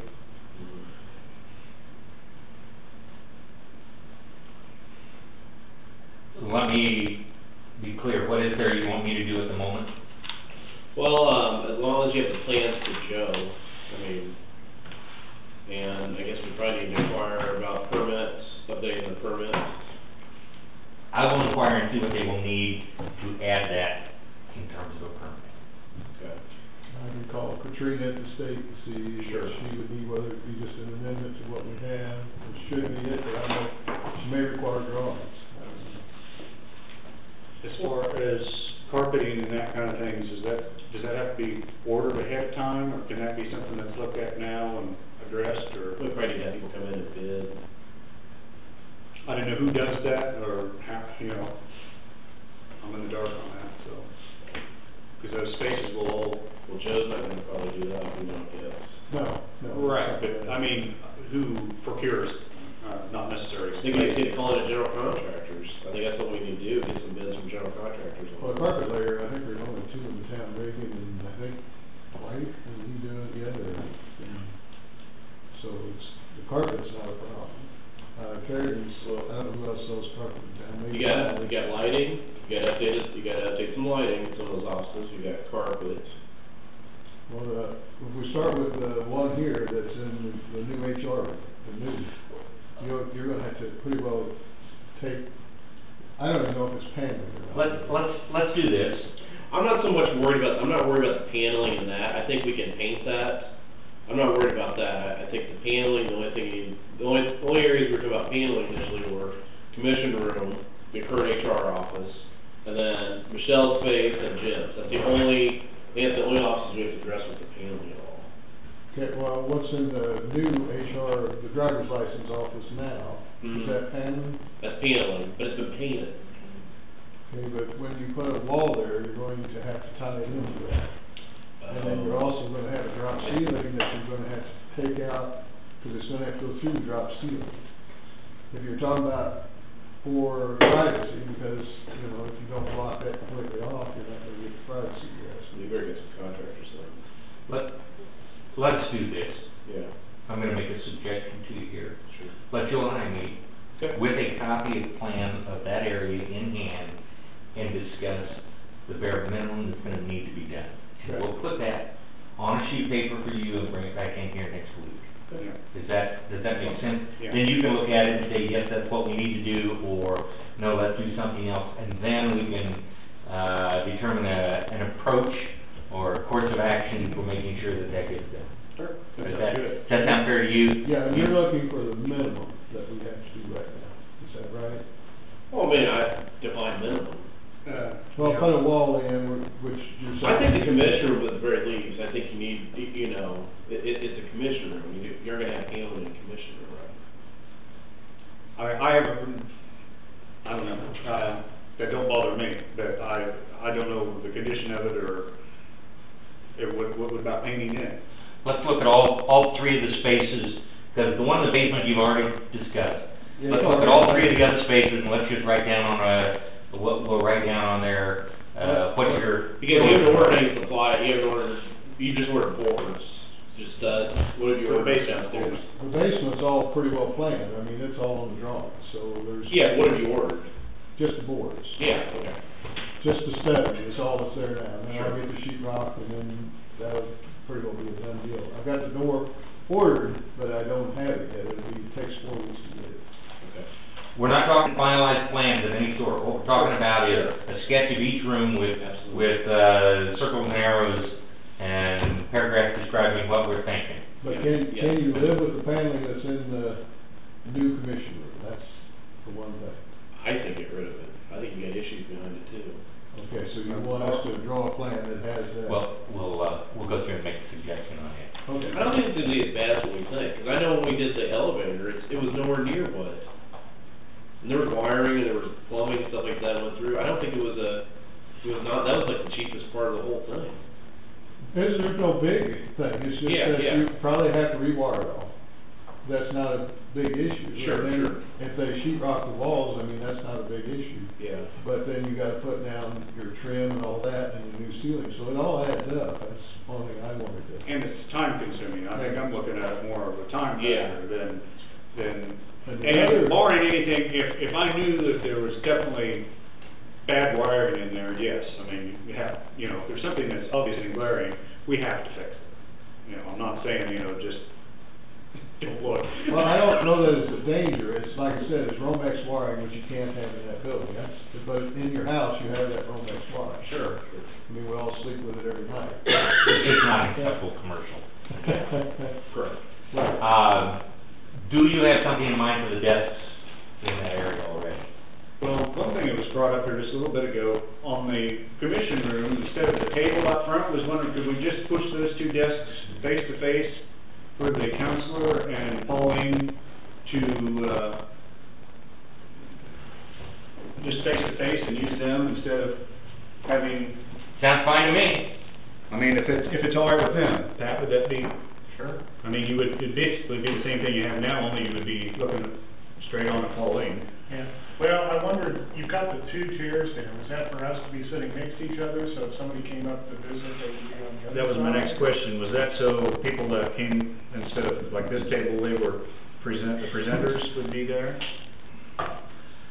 You're gonna have several different scenarios. Number one of those might be that you might have staff coming up, like Joe and I are right now, and you'd like a spot where they could sit there and actually talk to you. Mm-hmm. Many times if a presenter's coming, they can stand at the end, and as long as there's a clear enough spot on the end, they can lay down a plan or a book or something, they can do a presentation while standing up. Yeah, in the middle of like a podium is typically.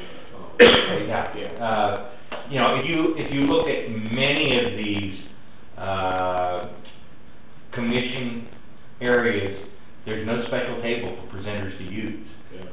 They're not given a comfortable spot to sit. On purpose. And so, initially it was thought that this would be big enough that other staff members could sit there as well. Yeah, and I think one time we had talked with you, there was possibly like some sort of like slight U, off that wall, or, where.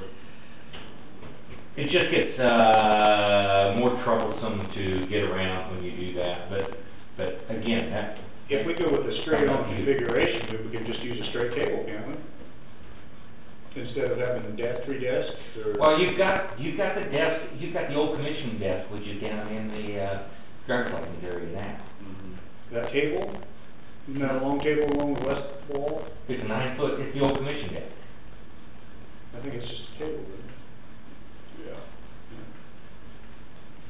I don't know, that's news, It's the one with the. We'll take a look. If you don't already know, then we're gonna look and we're gonna see what we can recommend.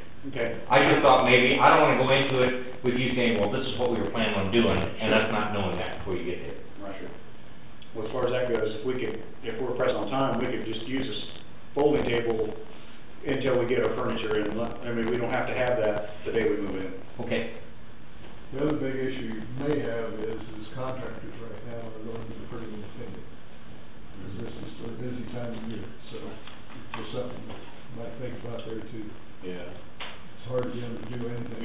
with a few, or I've talked with a few contractors here in the last. I haven't talked to them recently, but this is the time of year they're gonna be busy. Last year I couldn't get them.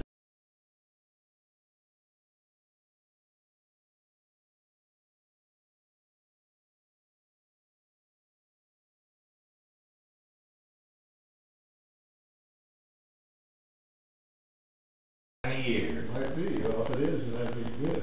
Yeah. Okay, we'll bring you something next Tuesday. Okay, good, thank you. It's not gonna be a Pollock product, it will be, No, we have to get a scenario started.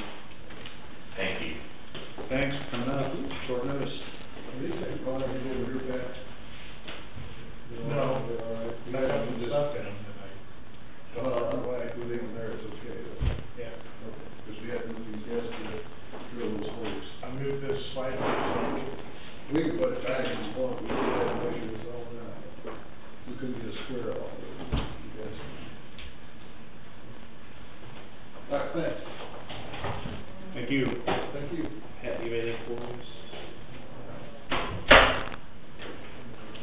Budget schedule, we have that on the agenda, we've got 15 weeks from today. We've sent out letters to all outside agencies to respond by the 22nd of May. But we still probably need to set a budget plan.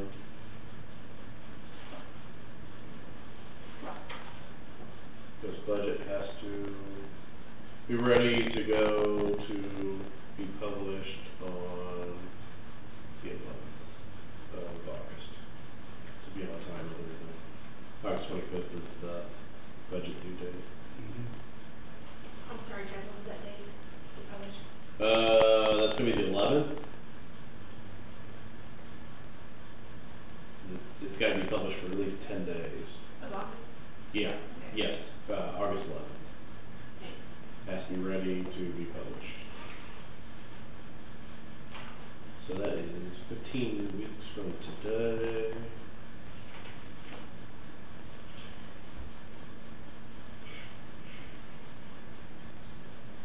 So we need to set the budget session. So between now and August 11th, we have to meet with all the department heads and finalize the budget.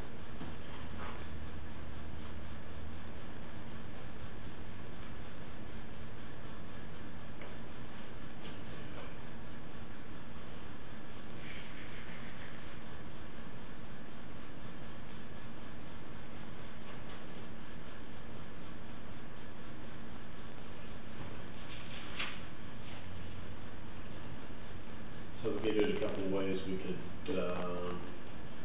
have a budget workshop and have every department head come up, we discuss kind of like our timeline as far as our plan, what we're gonna do. Generally, we have each department head come up, at least once, maybe 2 times to discuss their budget, prior to submitting to us, and so that's gonna take us. Now, when you talk about that, is gonna be on, like in the morning on regular meeting days, or? We could do it a couple ways. We could do a separate budget work session. We could do, set our work sessions if we don't have anything to really work on, we could use that for budget time. I was gonna say, even if we come in like an hour early, would that help, like on? Yeah. Come in at 9? Yeah, especially as we get closer to that, that date. I mean, I'm not saying barring another day of the week, but. No. It would help me making one trip in, I'll go to spend the extra hour in here that day doing some of that stuff and making extra trips. It's pretty time consuming. So we probably need to get,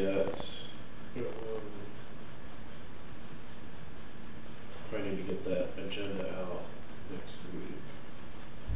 Get that timeline.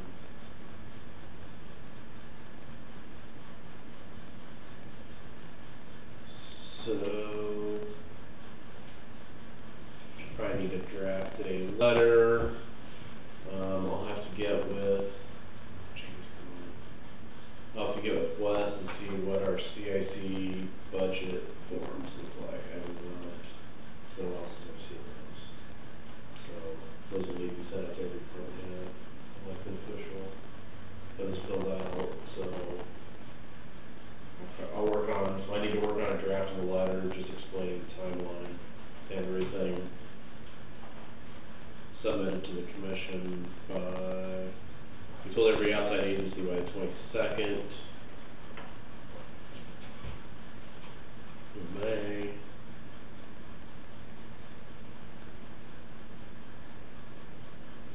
I apologize, you'll have to lead me through this process, because it's all new, so. Yeah. You know, as far as what we do and time-wise and everything. So we probably need to set a timeline for when, all department heads have to have at least a meeting scheduled and initial budget requests. Preliminary. Yeah. You know. So we can either, all outside agencies are by the 22nd, they're supposed to have something, so we can either go to the 26th. I'd ask for it a week before you think you want to start, because that way it'll. Well, I think no later than that, than June 2nd. Of actual meetings. Yeah, start having meetings with department heads.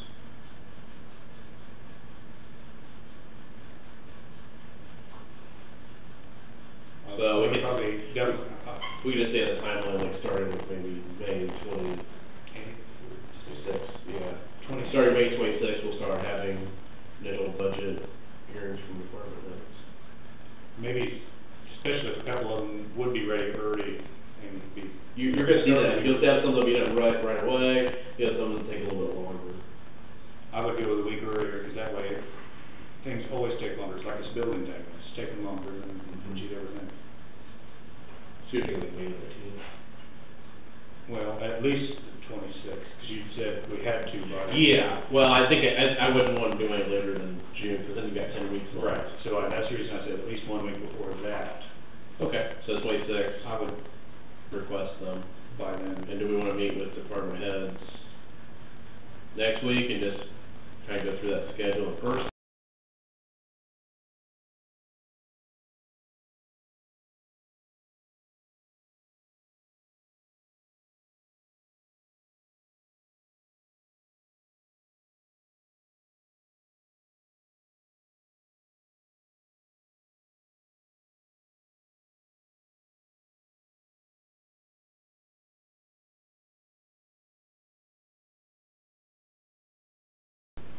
We could either do it next week or the 12th. Do you think Bill will be here next week? I don't know. I really don't know the status of. Just, would he need that? I mean, I would like him definitely to be here, but would it be best for him to be here?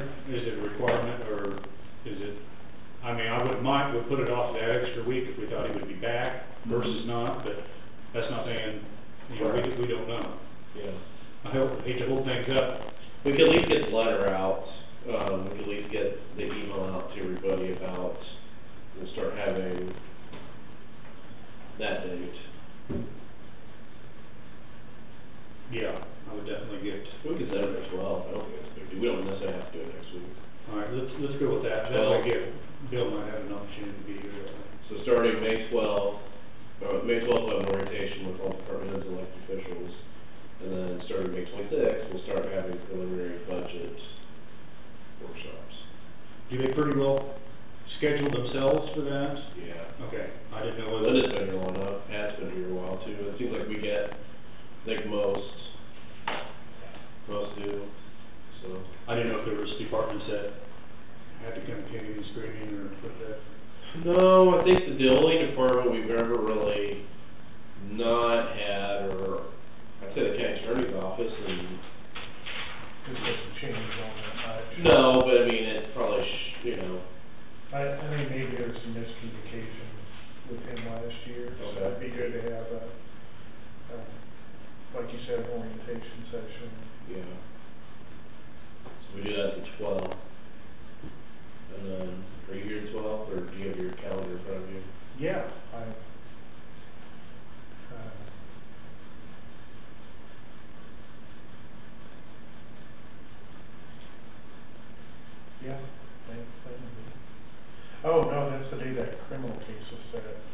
probably, it's almost like 99% is gonna be continued, but it is separate as well. What time are you? Well, it's at 9 in Kansas City. I'll definitely be back in the afternoon. It's, as I said, it's about 99% it's gonna be. That's not as a critical pass to be here for the orientation meeting, but we can rotate that. Okay, well, I was gonna say, if you wanna have it next week, it'd be fine too. I mean, All it is we're gonna tell them like, this is our timeline, we want, you know, starting May 26th, we'll start having, you know, we'll start hearing budget requests. do you think, I mean, maybe you've done this in the past, do you need the orientation or everybody to I come? think it kind of works pretty good. I mean, Pat, we did it was it last year the first time, maybe last 2 years? I wasn't at it if you did it last year. I remember we did it. I think last year we did it on a separate day outside the commission meeting, but. Was it during a committee meeting or was it in the morning? It was separate. I think we did it in the evening. I think we did an evening one, I think. Okay. Definitely what it is. I think we did something like in the evening last year. But, we could definitely split it in on a day. I mean, that's not a big thing.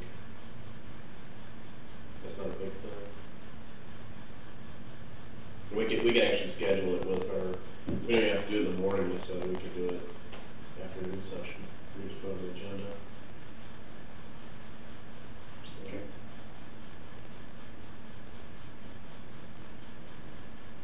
So we could do that next week, or we could do it the 12th, we could just do it in the afternoon, we don't have to do that in Either should be okay.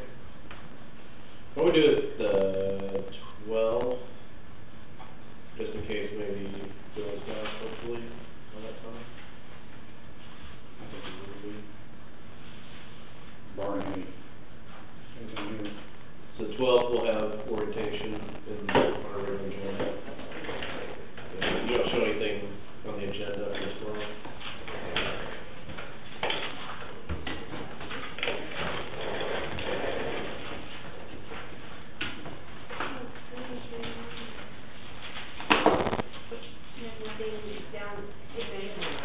Why don't you pick 2 o'clock? 2 o'clock, budget workshop? Yeah, Or yeah. Sorry, I got, that's a. 2016 budget,